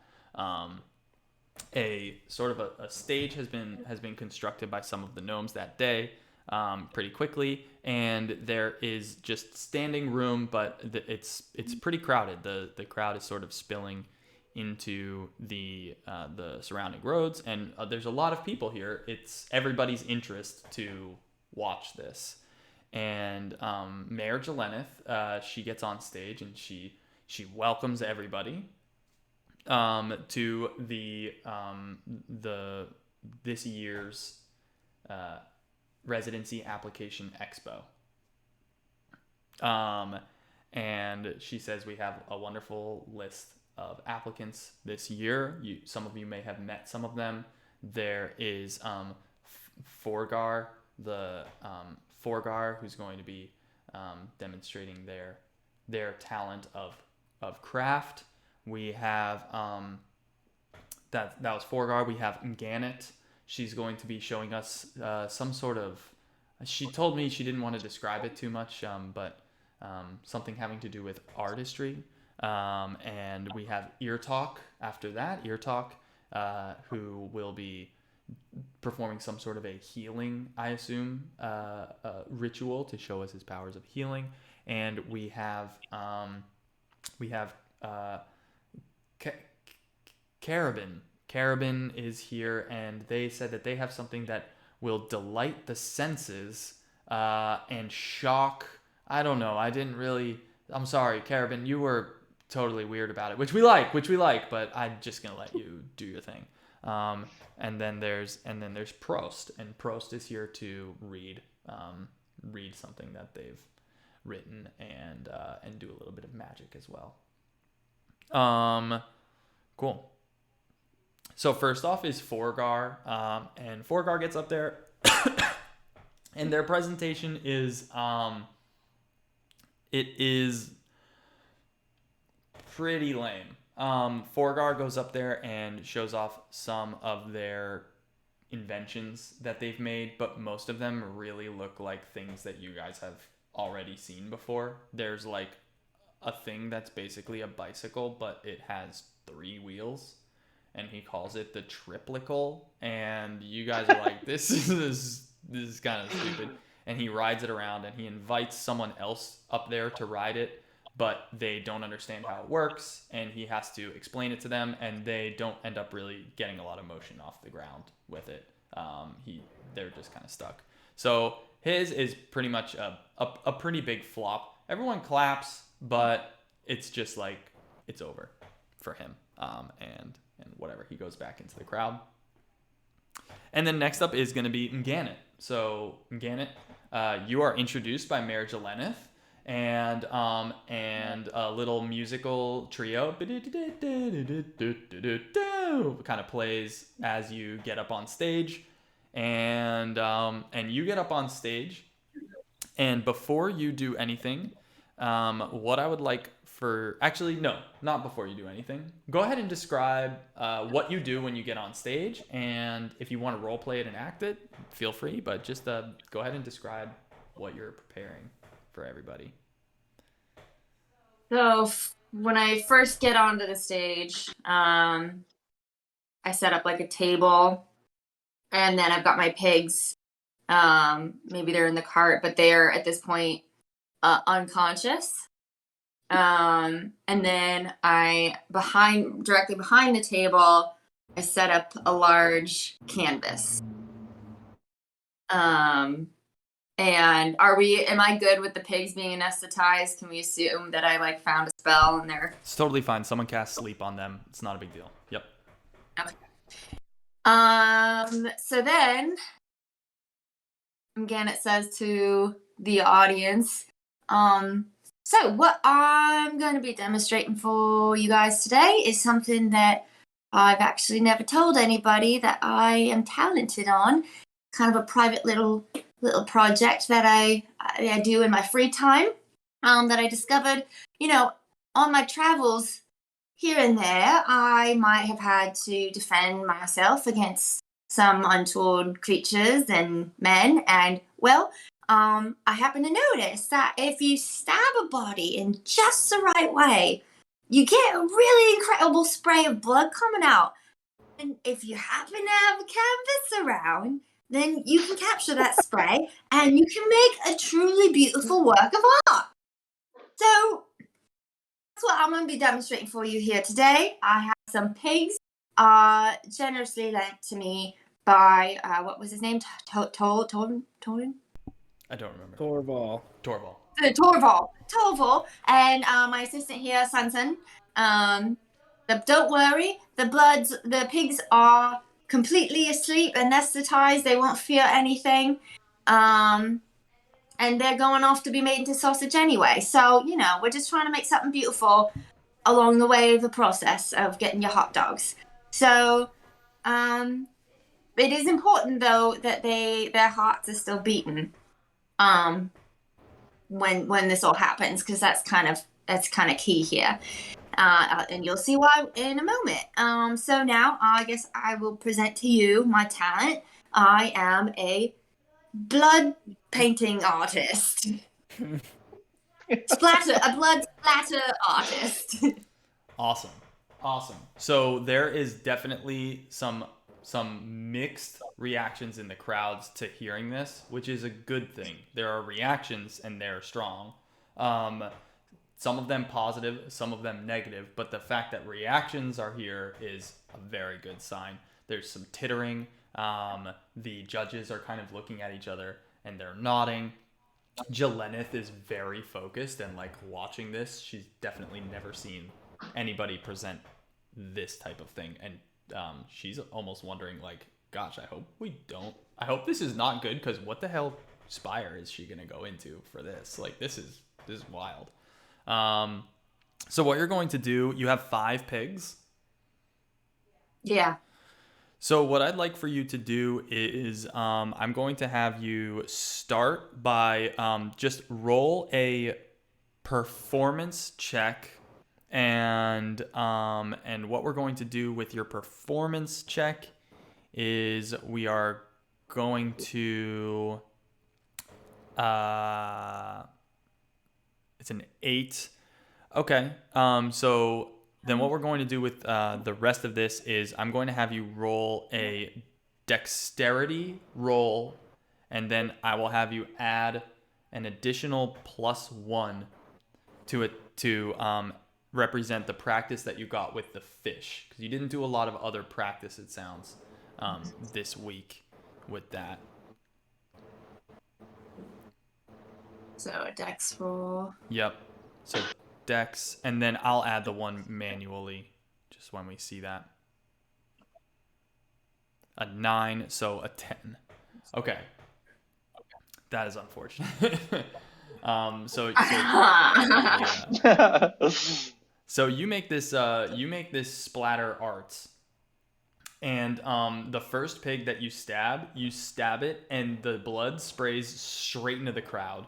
And you have to like grab the pig and turn it around towards the canvas. And the crowd is like, dude, what the hell? Okay, I just like wiping that off. It's like a Gallagher show. Yeah, it's like, this is really, and people are like, oh, and like the pig is squealing, and like it was not a very good one. He's supposed to be asleep. Well, he fucking woke up. And basically this, like, I guess the second pig is a little bit better. You kind of are a little bit, you make sure you go right in front of the canvas, you open his throat, and it just like is kind of dead on the spot. It struggles a little bit, and the blood sprays and makes like a really nice kind of drip finish on the back.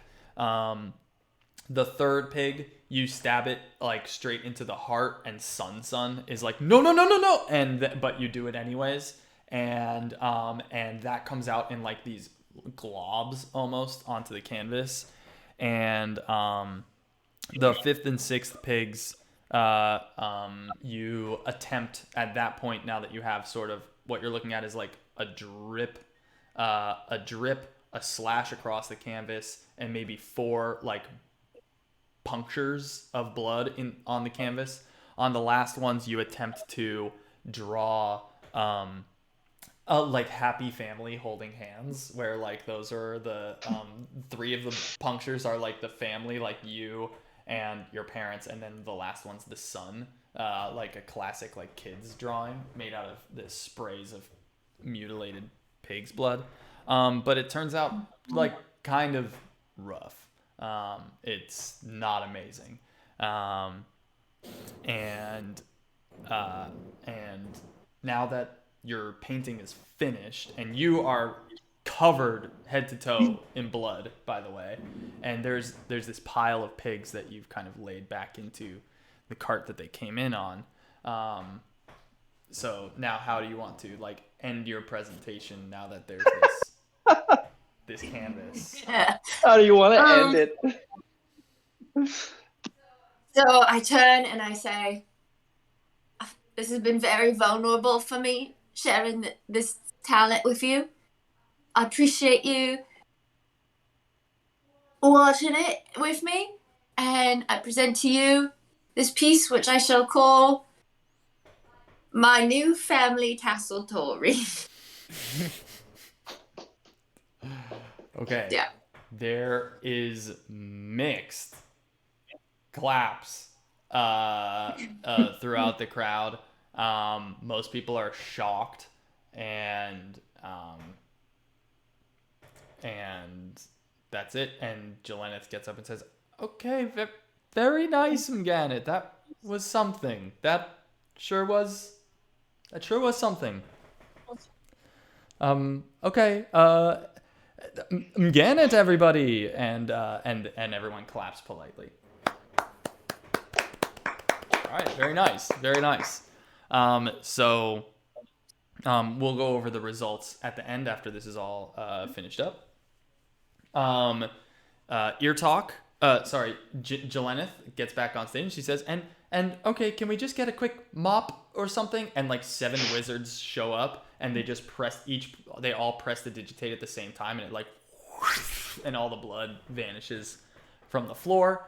And they say, okay, now next up is going to be I believe the opposite. I don't know much about this presentation specifically. He wanted to keep it a secret, but I know that he is a talented healer. So perhaps instead of death and blood, we'll see some healing and health and happy, and then some happy. Next up is Irtok, and everybody claps, and you hear Gerbil go, yeah, get him Irtok. Gerbil was the door. Yeah, get him Irtok, heal the shit out of him. You got some support. I guess before I start, I realized when you were at Solomon's, my skit involved some weapons. Should I have made a deal for those, or can I borrow them? Or I didn't think to run that by you. Oh, okay. Yeah, let's say that just roll persuasion really quick.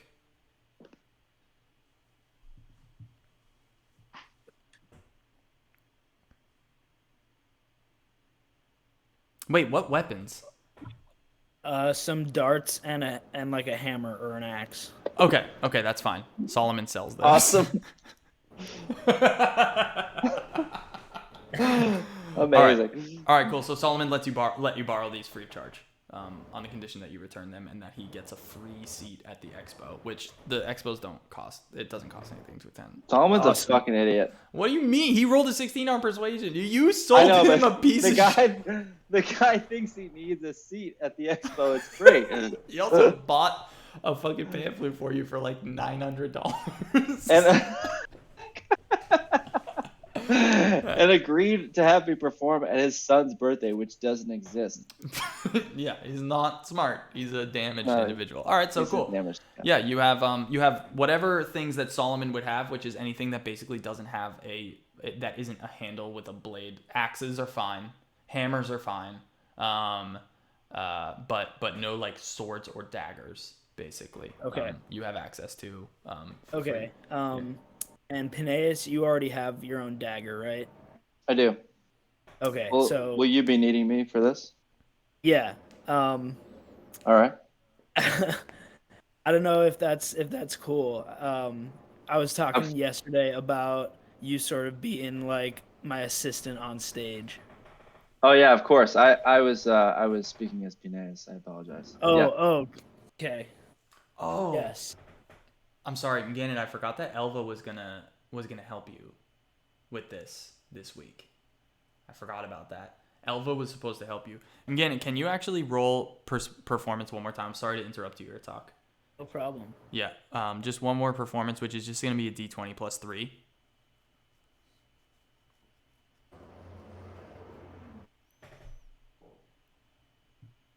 And actually, Pat. Yeah. Know if you want to do it this way, but if you could add and equip some darts and a warhammer, so you could actually strike me. Yeah. Oh my god. Yeah. Okay. Okay. Thank you, Mgannet. That's actually gonna help you. You said a warhammer.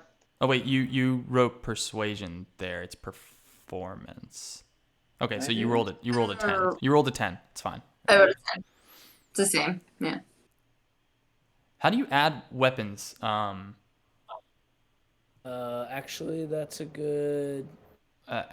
Here, I'll try doing this for you, Penaeus. Dart.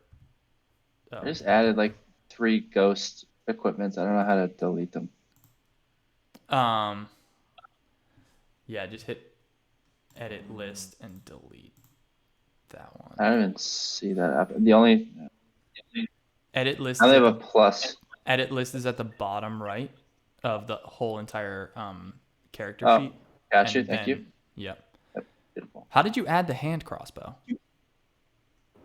I didn't. You did. I did. Okay. Then let me try adding inventory. Do I just go to dart? We could do it simpler and just have him roll damage with the dagger. No, I got it. There's the dart and then warhammer. Yeah.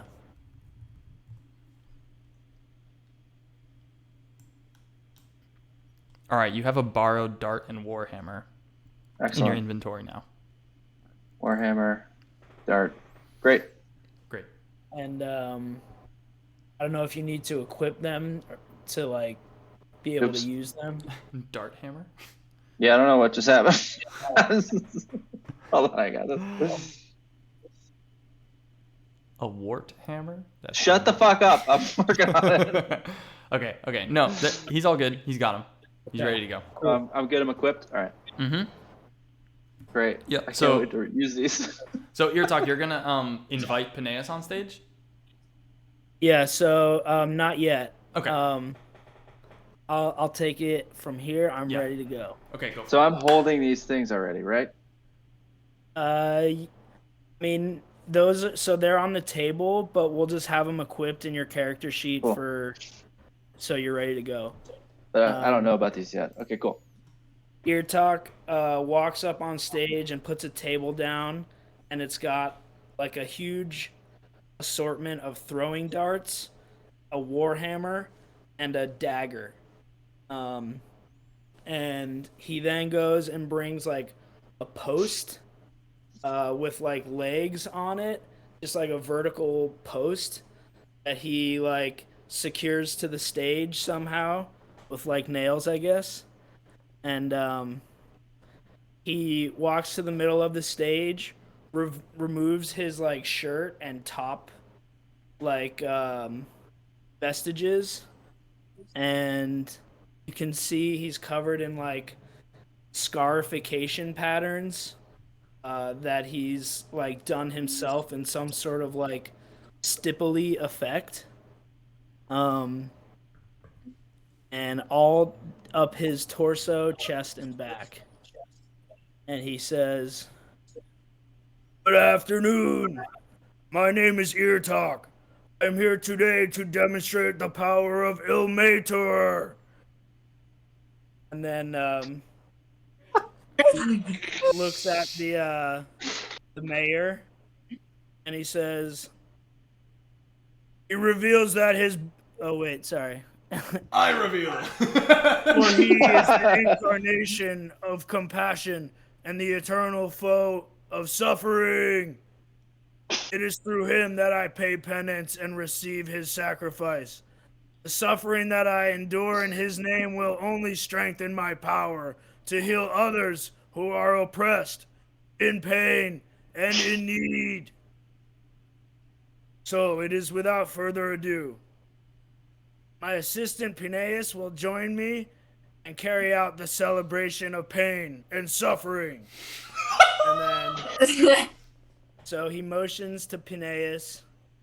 The crowd erupts, Penaeus, but the crowd it erupts with the fact that Penaeus is coming on stage. By the way. Oh, nice. Yep, the crowd is. This ecstatic. should give me a good boost. Yep. So Brendan, before you continue with this, if you could roll performance with advantage. Nice. Mm-hmm. While this is happening, Penaeus steps up on stage and gives a wave, and he turns to Irtok and said, "What the fuck is going on?" And you hear a couple of ladies in the crowd whispering, and they're, "Oh, look at those ears! He has some. Look at those ears." Fuck you. All right, great. 17. The crowd is fucking captivated as hell right now. Let's go. You've got him in the palm of your hand. And Okay. Did you want to play music during this, or is it silent? I think I'm just gonna go silent. I love it. Okay, go ahead. Okay. So I'm gonna gesture to Penaeus, and I'm gonna tell him to give him a rope, and it's this red crimson like leather thong that he hands to Penaeus, and Irtok has Penaeus tie his hands around the post, and Irtok is also holding his holy amulet that is the symbol of Ilmater, which is also just a pair of miniature mummified hands wrapped in a red leather thong. So, Elva shouts in the crowd, "Penaeus, use the shipman's knot that I taught you. It's the safest. Use the shipman's knot. Good technique, Penaeus. I taught him." Penaeus obliges, and he does the shipman's knot. Great, beautiful. So then Penaeus gestures, Irtok gestures to Penaeus to grab the dagger and to come over, and Irtok rolls out his 4.5-inch tongue on top of the post and asked Penaeus to stab his dagger through Irtok's tongue and to like pin his face to the pole that way. Irtok, you can't be serious, dude. You can't have me doing this. I'm a comedian. You got me stabbing you in the tongue up here? It's all part of the show. So You're a Alright. showman. Penaeus, go ahead and Penaeus. open the combat tracker, I have to target Irtok. and you have to target Irtok. Oh, man. Actually, I can hang on. I can do it. I did it. So he's targeted. All right. Yeah. Okay. So you're gonna roll a dagger roll here, and you're gonna roll it with advantage. Yeah. Awesome. Of course Mm-hmm. I am. Okay. So I'm going to advantage and dagger stabbing. Do you want to cast Plus like 5. guidance on him or bless or anything? Yeah, I mean, what can That's a I good like? idea.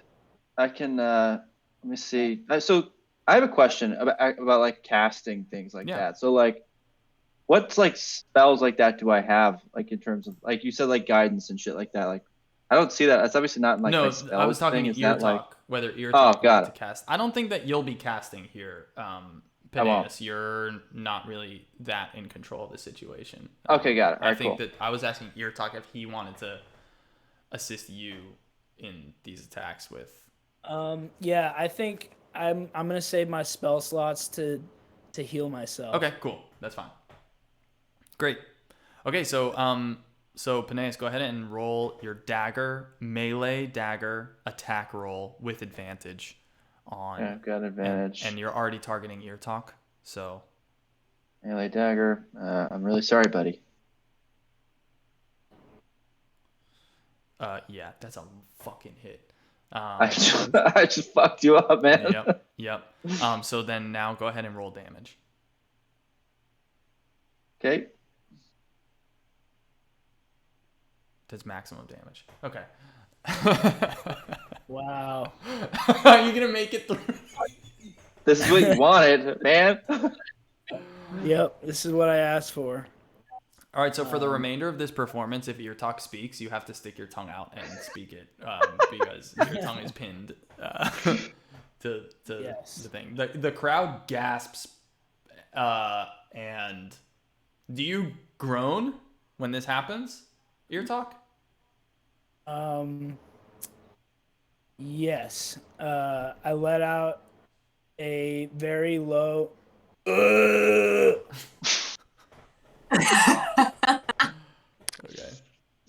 The crowd's gasping. And, yeah.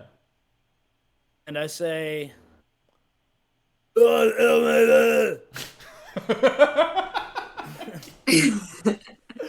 the fuck did you say? with healing skill. And I'm going to cast Cure Wounds on myself. I don't know if I'm pretty sure I can do that to myself. Yeah, you probably can. It's got a verbal component to it. I mean, so perhaps you could do that, and if you're not successful, I don't know. I don't want to like interfere. No. Okay, so Irtok, you're now targeting yourself. So I can cast it. Yeah. With disadvantage or something because he's No, got there's no no fucking like tongue. there's no roll like that for Irtok. Oh, Yeah. It's just like a spell. Yeah, so you can go ahead and cast. Where did it go? Oh, there it is. Yeah, you can go ahead and cast. You can cast Cure Wounds. Yeah. All right, cool. So you've now healed. Great. All the way back. Nope. Oh wait, no, it took. You've 4. still got 3. Yep. Yeah. Cool. And that's 1 spell slot. And then I'm gonna say, start throwing the dots.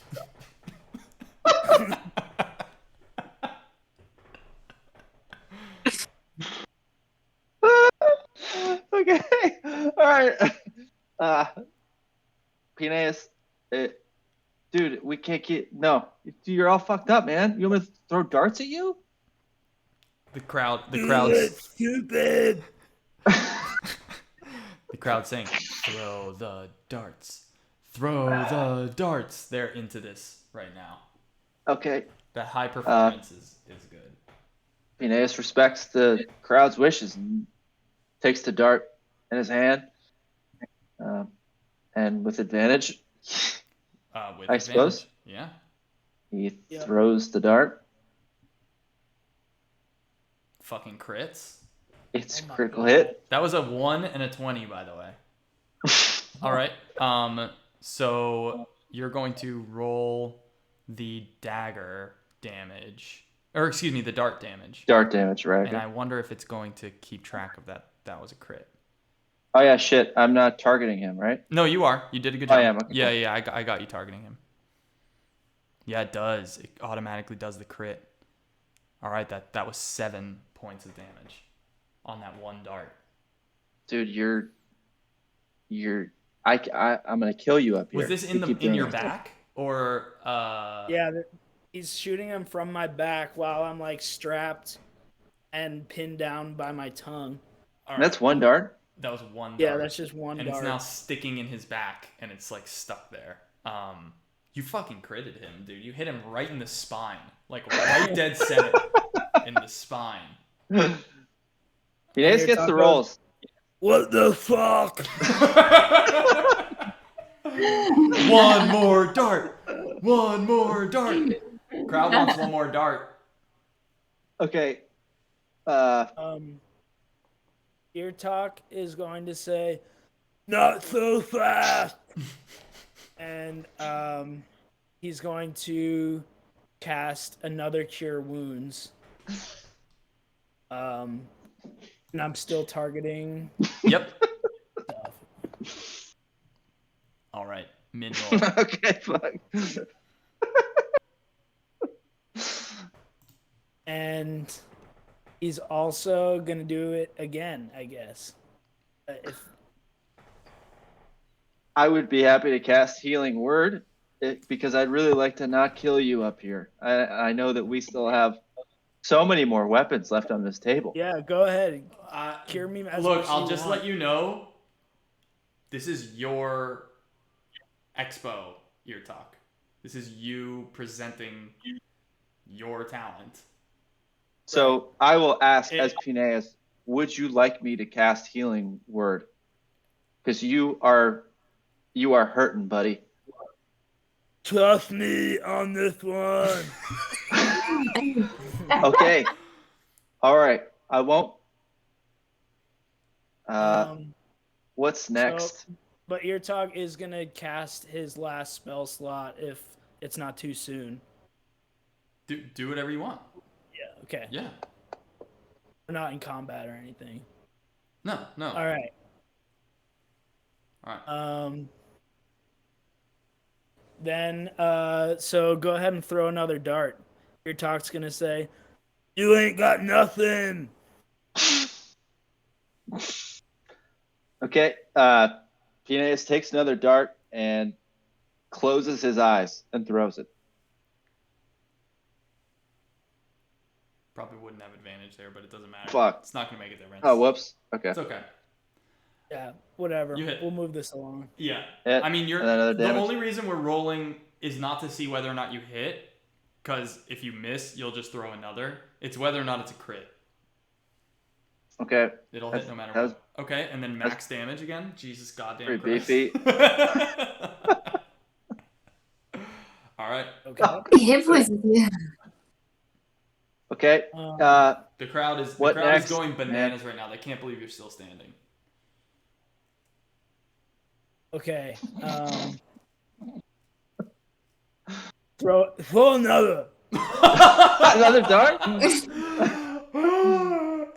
You're The with, crowd's cheering. They can't believe another. dude. Okay, fine. Am I rolling the hit thing again or just damage? No, Can I just do damage? roll the attack roll too, because you might crit him.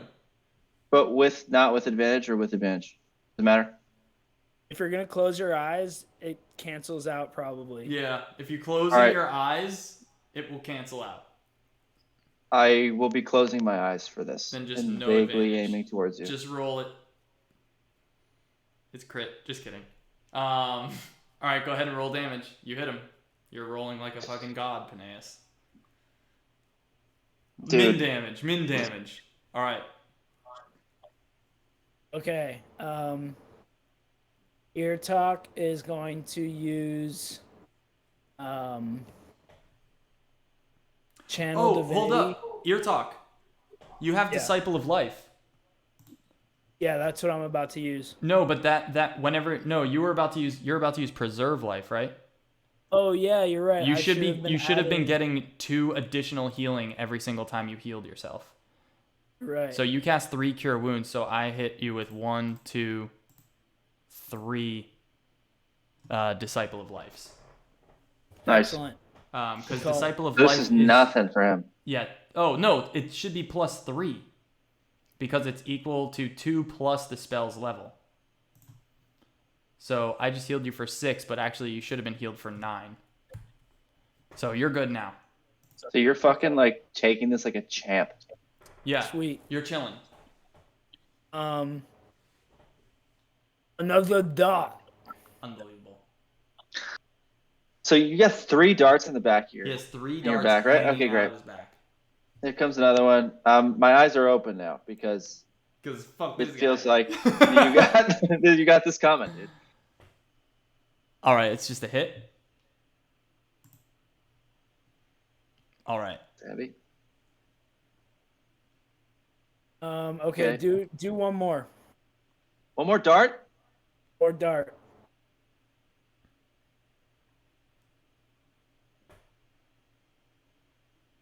Okay. You're unconscious. Oh.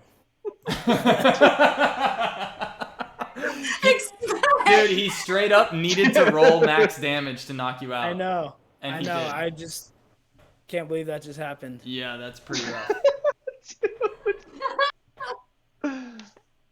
All right, Okay. so at this point I'm just on stage, right? And I essentially just knocked you the fuck out. So, I would like the show must go on. I can. What I'll allow you to do, Penaeus, at this point, and Mgannet, given how this is going, I'm going to the judgment on yours is gonna be adjusted based on like how much assistance we're giving on this one here. But Penaeus, what I'm gonna do for you is make a sleight of hand check, please. Actually, no, make a stealth check. Stealth check. Yes.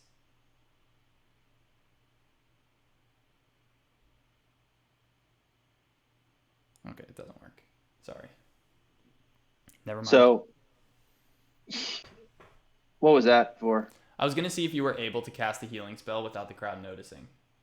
Okay, so what I'd like to do then is I'd like to cast Prestidigitation and make a brief sparks, a shower of sparks appear over the crowd that is unharming to them, and at which point I would like to cast Healing Word, if possible, to... Actually, I'm just going to say, Penaeus, you, Paul, if you'll allow me. Sure. Penaeus, you are kind of shocked and you thought there was going to be something more to what I was doing other than you just killing me. And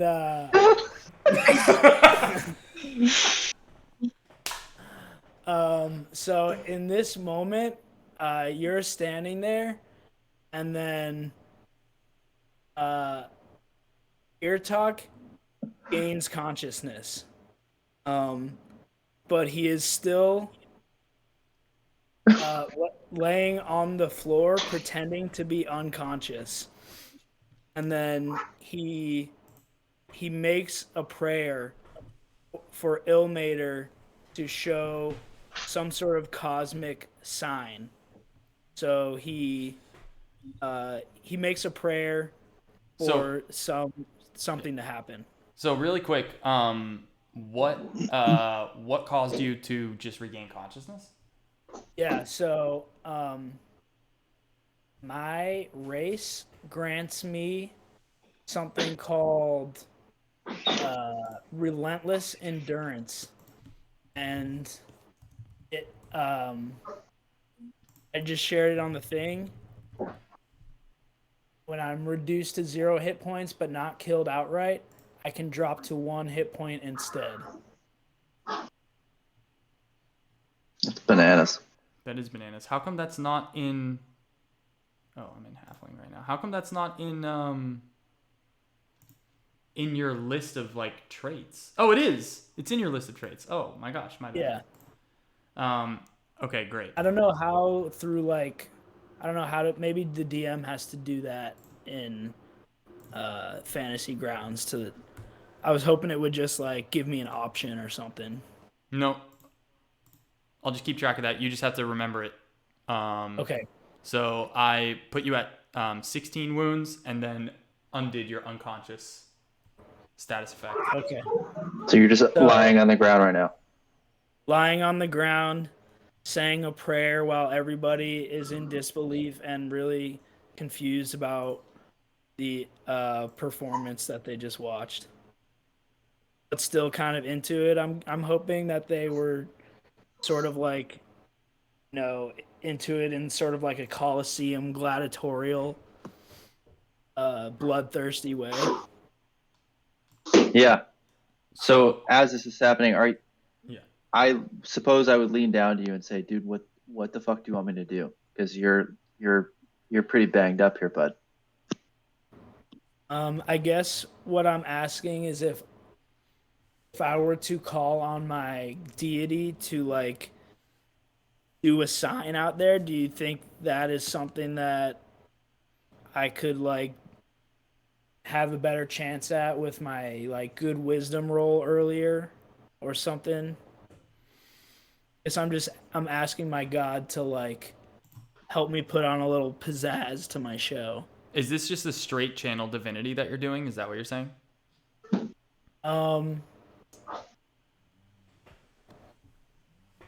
Yeah, I guess so. But I kind of wanted to like have a more like fireworksy finale zest to it.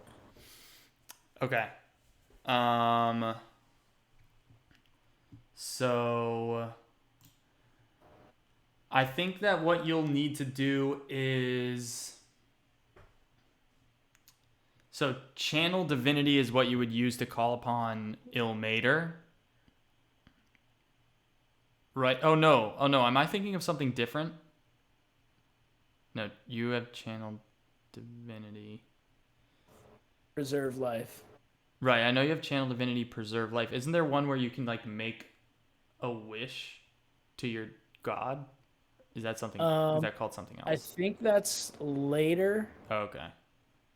But you might be right. Shelter the Faithful. What is that? No, that's like people of your.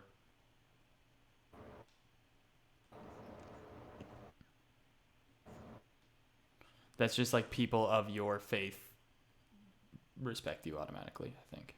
Right. Channel Divinity Preserve Life is something that you can just do. But all it's going to do is heal you 10. Yeah, that's fine. 10 plus 2. Oh, no. Sorry, not 10 plus 2. Because Disciple of Life Yeah, it'll be like 8 or 6. Oh, it'll be like... It'll be 10. It's 5 times your cleric level, which is 2. Yeah, but I can't heal above half of my total hit points. So half of 17. That's as much as I could heal. Got it. So you can heal up to 9. We'll round up, I guess. I don't know if I don't know if we round up or down in D&D. So you want to use that? Yeah. Okay, now, wait, just to be clear, did anybody notice that you were knocked unconscious? I would think that, like, as if we were in battle, you know, they could see visibly that I was, like, dying, and that my wounds were, like, egregious. Okay.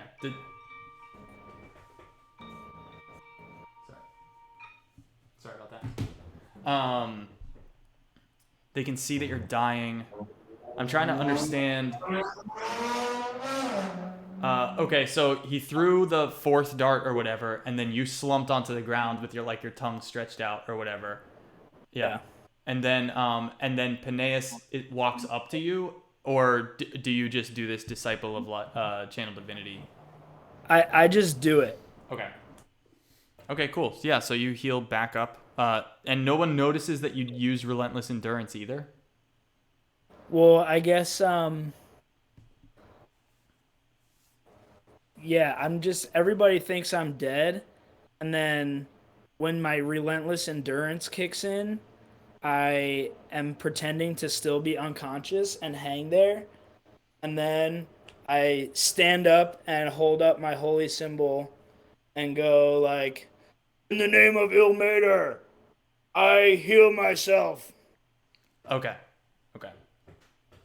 I see what you're saying. So in that moment, yeah. So everyone notices that you are unconscious. They notice that you then reanimate yourself, and then they notice that you heal yourself in the name of Ilmater. Okay, cool. Yeah. So the holy symbol that you're holding kind of starts glowing, and this sort of ethereal light starts spinning around it, and then a beam brightly shoots for a second and then shuts off that connects you to the sky or whatever. And the darts that were on your back, those wounds close and push the darts out, and they fall onto the ground. How does that sound? Fuck yeah. Okay, dope. That's dope. So you heal up to there, and there's that. You're still pinned and bound to the post. And yeah, so then he, with his own bound hands, tries to pull the dagger out of the post. Okay, cool. And he pulls it out. Great.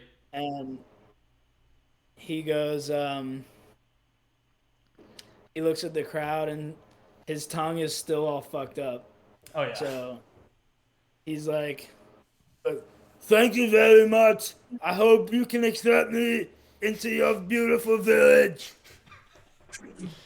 All right. And that's that finale? Yeah. Okay. All right. Someone in the crowd goes, the Warhammer!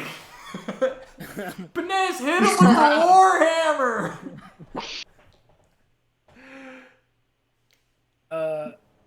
Penaeus motions to Irtok. You have to give them what they want. You can't bring a Warhammer onto stage and not. Everyone's clapping, by the way. It's not like a solo, everyone's upset. But the crowd's clapping, and then there's one person that's shouting about the Warhammer, and maybe another person says, "Yeah, the Warhammer," but you're free to walk off. Irtok's gonna go, all right. Oh shit. And and he's just gonna stand there, and you swing at him with the Warhammer. All right, Penaeus. But I'm guessing you're gonna have disadvantage because you're not proficient. You're not proficient with the Warhammer. He's gonna be dealing D8 -1 with the Warhammer, apparently, because his strength. -1 bludgeoning. Yep. So I think it's actually impossible for him to kill you with this. Yeah, okay. That's why it's cool. Yeah. So then, knowing this, Penaeus takes the Warhammer and makes a show out of it. He parades it around the stage. He shows off how big and strong it is, and he gets the crowd all fucking jazzed up and they're ready to go. And Irtok is ready to take damage, and he takes the Warhammer in his hand and he swings it. All right. So Irtok is standing up. Oh, that was not a disadvantage. Sorry. That's okay. Oh, no, you regardless? do. Yeah. Yeah. Well. There we go. Okay. Yeah, you can roll with disadvantage, but I feel like the disadvantage is canceled out by the fact that you're not a combatant in this situation. You know what I mean? So I'm like, I'm gonna hit you Yeah, regardless. I think you right? would have disadvantage if he was swinging at an enemy, but because you're just like this stationary target, yeah, he can't wield it very well, but he can wield it well enough to like hit someone who's like. You. I want him to hit me anyway, presenting so. their belly. Yeah.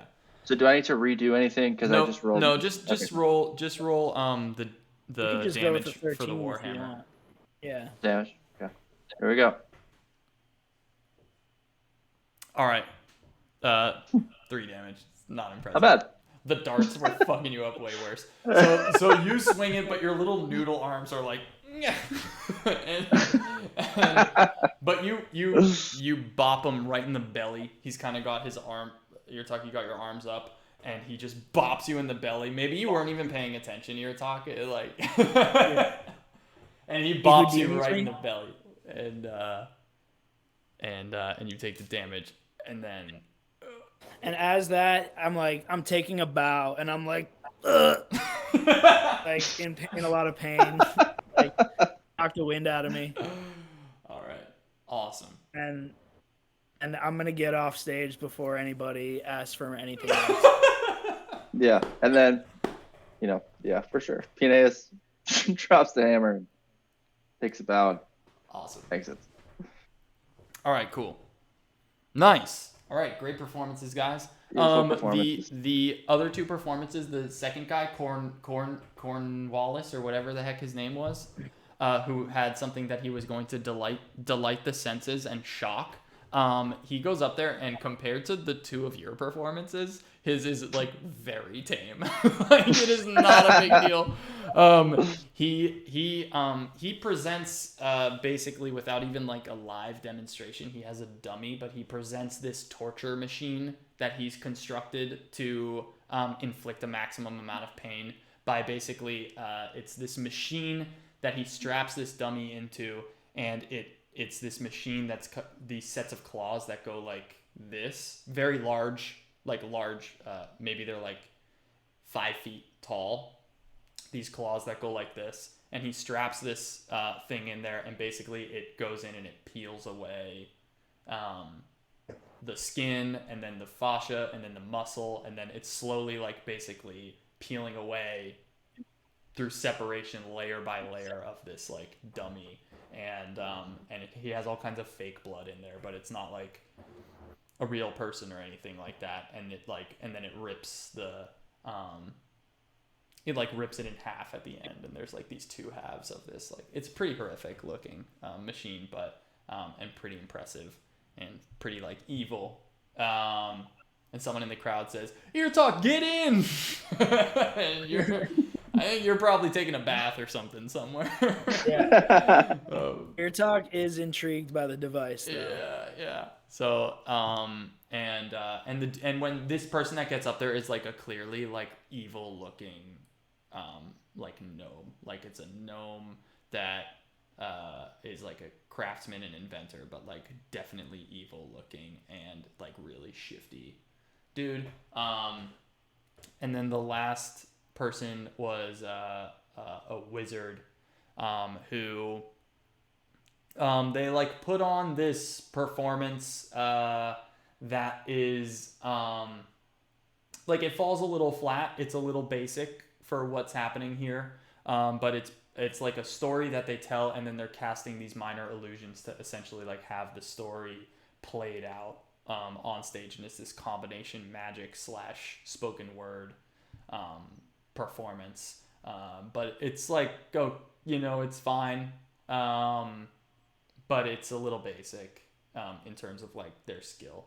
Penaeus, when you did this, when you applied for your residency, like your poems that you write were just like people couldn't even like comprehend half of them. Like they were just beyond, like almost like so cutting edge that it just like it melted some people's brains. Most people Let's go. didn't get them. Like your shit was like no one's ever heard words put together that way. This dude was like telling an Eric Carle book and like doing some fancy magic at the same time. It wasn't anything like that was really super deep. And Jelena gets on stage and she says, "Okay, let's have a big round of applause for all of the wonderful performers that we had here, and for the future of Tasseltory looking brighter and brighter by these performances. Whether or not these individuals are accepted into our town long term, we can thank them for presenting to us their unique perspectives." And everyone claps and everyone's very happy. You guys are, if you mill about the crowd, she says, "The judges will deliberate and we will meet back here in 1 hour to announce the accepted applicants." And you guys mill around the crowd and you're like kind of, you're celebrities of the situation. Solomon is there. He's got his flute. He's like playing it around, and Penaeus, maybe you like tell him it sounds great or whatever. Sounds beautiful, dude. Irtok, you return. You wash and return the weapons to Solomon during this time. Elva, you thank. You're gonna thank Sunson, and he's gonna ask. He's not gonna demand, but he's going to ask for that one pig that you basically ruined its heart when you were doing this, which is a valuable piece. He's gonna ask for 5 gold compensation for that pig before he returns to Cornucopus. You can agree to it or not. It's up to you. Agree to it. They've been very generous. Okay, great. So just subtract 5 gold pieces. He's going to thank you. 5 is a little steep, actually. 2 gold pieces. Thank you. Yeah. And that's going to be that. Awesome. Great. Anything that anybody wants to do with their like moment of celebrity during this time while you're walking around at all? Or should we just move on? Irtok's definitely gonna have like a hat out for collections. Awesome! Holy shit! Oh my god, that's so funny. Holy shit! All right, yeah. Irtok, do you have a slot for silver pieces right now? I do. You do. You have 1 gold. Holy shit! Holy shit, dude! You have a fucking problem. All right, yeah. What you're gonna get is you're gonna get a total of dude, roll persuasion right now because I'm gonna base this amount based on like how persuasive you are at getting donations. I love that. I love this shit. Okay.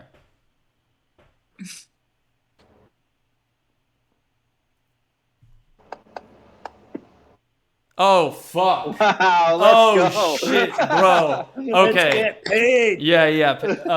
Irtok is about to get fucking paid with a 22 on persuasion. Dude, you have a small crowd gathered around you. And in fact, people are asking if they can stab you with various things during this time. And you oblige everybody. All the kids want to stab you. Some adults that think maybe something fishy was going on up on stage. They want to like get some stabs in. And so you basically just get stabbed a whole bunch of times, but it's totally fine. You know, you're using just some like minor healing or whatever. You got some healing potions. You're willing to take it because they are paying you big money. And in fact, what you're going to get from here is just out of just pure donations of people who really appreciated what you did. I think you're going to be looking at 250 silver pieces. So you're going to get 250 silver pieces just out of those donations. Now, when people ask you if they can stab you, you're of course going to ask for some compensation, and they're going to absolutely provide that compensation. I think you're going to get like 16 gold pieces just from walking around and collecting. I think probably one gold piece per stab, and I think 16 people oblige you in this hour. So that's 16 gold pieces, 250 silver pieces added. Awesome. Yeah, that was a very good idea. Holy shit. Yeah, that was awesome. Well played, Irtok. Thank you. Mgannet, are you going to try and talk to the judges at all, or talk to anyone, or spinning. Yeah, I'm milling about, and I talk to probably maybe like 2 or 3 different groups, and I tell them each a different story about where I came from. Excellent. Go ahead with deception roll. Okay.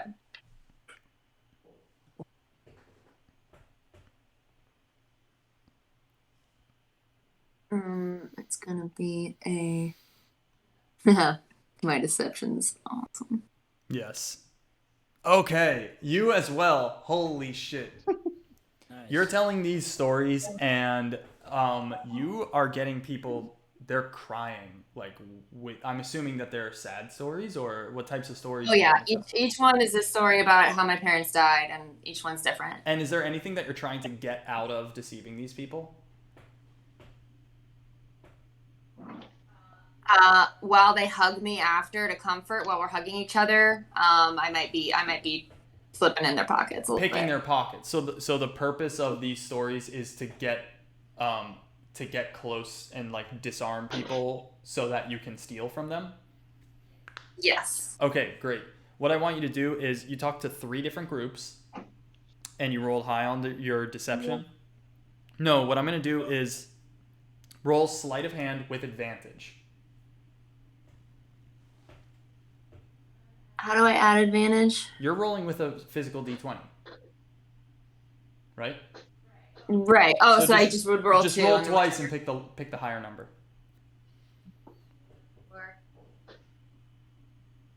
20. 20?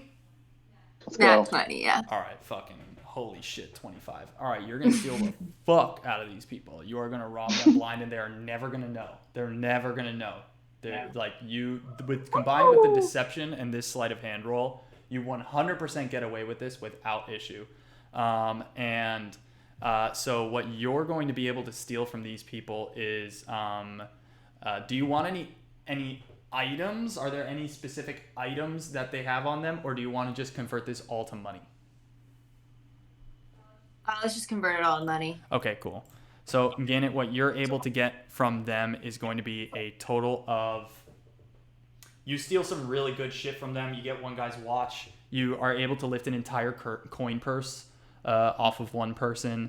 You're going to get fucking 18 gold pieces off of this situation. Hell yeah. Holy shit. Yeah. Yeah, you did good. You did good. So add 18 to that. That's going to put you at 52 total. Nice. Excellent. All right. Beautiful. Awesome. And you guys are now also, by the way, with these things, you guys are gaining morale. Not in an official, you're accepted in Tasseltoria way, but in this unofficial, honorary, like, member of the family type of situation with these people by going around and interacting so positively with them after this first impression that they had of you up on stage. So this is like really, really good. All right. The judges are going to come back now, and they're going to make an announcement. Jelenith is up there, and she's going to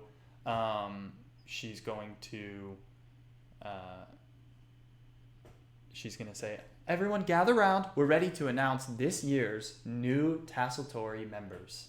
And she says, I'm going to now ask that all of our applicants come up on stage and stand before what could be your new family. So you guys all go up on stage. And she says, we'll be reviewing you in the order at which you applied. First up is Torval. So Torval, the guy who had the tricycle, Jelenith says, Torval, the judges have ruled that your invention of the triplical was, while new, not inventive enough. It was not novel, and I believe we had something similar in the craft fair last year that worked a little bit better. We didn't really see yourself in your performance. Please apply again next year and think about, in that time, prepare something not for us, but for yourself. And everybody, please give Torval a round of applause. And everyone claps for Torval, and Torval's fucking devastated, and runs away. Definitely was not ready for that. Our next applicant was Mgannet. And Mgannet, I grab Irtok's hand. you grab Irtok's hand. Okay, that's cute. Jelenith says, Mgannet, you've charmed us all with your story. You showed us something that none of us have ever thought of before or considered. And quite honestly, half of us, I think, wish we never saw it, as a matter of fact, which to me says that we needed to see it. Because after all, what holds us, we do not understand.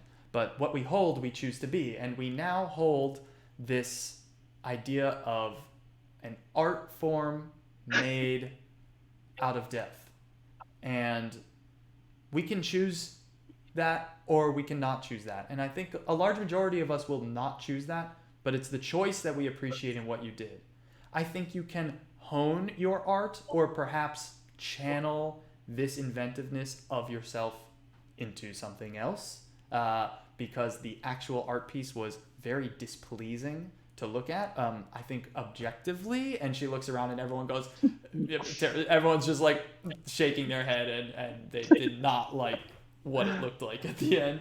But she says, but what we are looking for here is what we've never seen before. And Mgannet, we certainly have never seen anyone like you before. Ladies and gentlemen, please welcome the newest member to Tasseltori, Mgannet. And the crowd erupts in applause and is so happy that sweet little Mgannet, who's still covered head to toe in blood, is part of So sick. the town. Good job. Go Mgannet. Yay! Great. Moving on to our next applicant, Irtok. And the crowd blows up. They erupt. They're so stoked on this. And they say, Irtok, I don't think that we need to say much about you. What you did for us today was terrifying, to say the least. But you faced it without a moment's hesitation. I don't know how you practiced something like this. I think you died for a second. I don't know. And to get Penaeus, of all people, sweet little Penaeus with his cute little cat ears, to convince him, if you are so close with Penaeus, our wonderful, wonderful Penaeus, to perform these horrible acts, you must be a trustworthy and noble individual. And on top of that, the pain is something that is very hard for us to hold. And what holds us, we do not understand, and what we hold, we choose to be. And it seems that you have somehow achieved the ability to hold pain and choose not to be that pain. And this will be very welcome in multiple colleges here. I can imagine that your healing will be accepted in the Spires of Spells, and perhaps in the Spire of Combat, the ability to withstand this type of punishment. I'm getting ahead of myself. Everybody, please welcome Irtok to Tasseltori. And there's a blood dripping from your tongue onto your chest, which you're still... and there's forks sticking out of your... I'm like, thank you so much. You go to hug Jelenith and she like starts hugging you, but she gets poked by like this Forks and shit. Yeah. Jelenith moves on to Torval, and Torval was I think it's Torval. I don't remember. No, it was Cornwallis. Torval had the triptychal, yeah. Torval is gone. It was Cornwallis. I think Torval was actually the farmer in Cornucopus. Fuck, you're right. He was. Fuck it. Whatever. The evil torture machine person.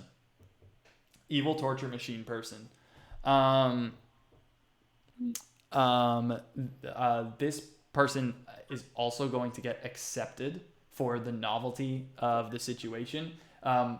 Tasseltori doesn't attract a lot of evil people by its very nature. It's a sharing community. And for someone to basically create an instrument of pain and use their talents to create destructive things is like an element of Tacitory that is hard to come by, because most people who do that just go off and do it. They don't like want to join a fucking collective commune or whatever. So this is kind of a rare get. The machine was like pretty good, but this person gets accepted. I'll figure out their name later. This person also gets accepted, and then the final wizard absolutely does not get accepted, is not really invited back, is not really invited anything.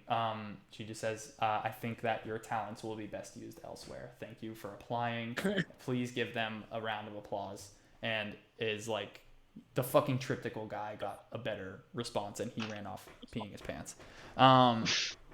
So that's the situation. So you guys have been welcomed into the town of Tasseltorian. What this is going to mean for you is that you guys, so congratulations, first of all, and great job on your performances. What this is going to mean for you is that the people, you can now enroll in classes if you wish at the different spires, or you now are kind of like have an in with the professors and the education scene of Tacitory. You also have the ability to stay in your own home here in the residential district. There's empty houses reserved for new applicants. So you guys will kind of be in like a dorm type situation to start until if you want to get like your own place, but you'll be living with like roommates, but you have your own spot. It's free of charge, and you can live there. And then also the proprietors of the region are going to be a little bit more amenable to bartering, negotiation.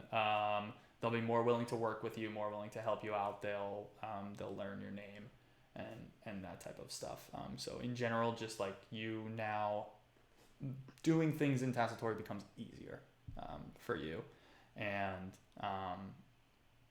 yeah, and that's it. Yeah. So good job, everybody. Elva's very happy for you guys.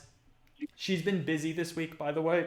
A very like wealthy, haughty, like boat owner douchebag came into town and wanted the best time of his life or whatever, and so Elva just like upcharged the shit out of him and just like has been with him all week basically. Nice.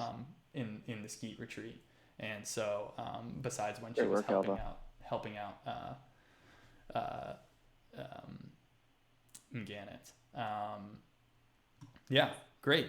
And that's gonna be it for today. That's the end of today's session. So good job, everybody. Beautiful. Awesome. Yeah. Good work. So fun. Cool. Any feedback that like do I need to speed things up? I think it's good. I think, it's easy to assume that things are all just going to go, but like those role-playing moments like that take time, that's why we play.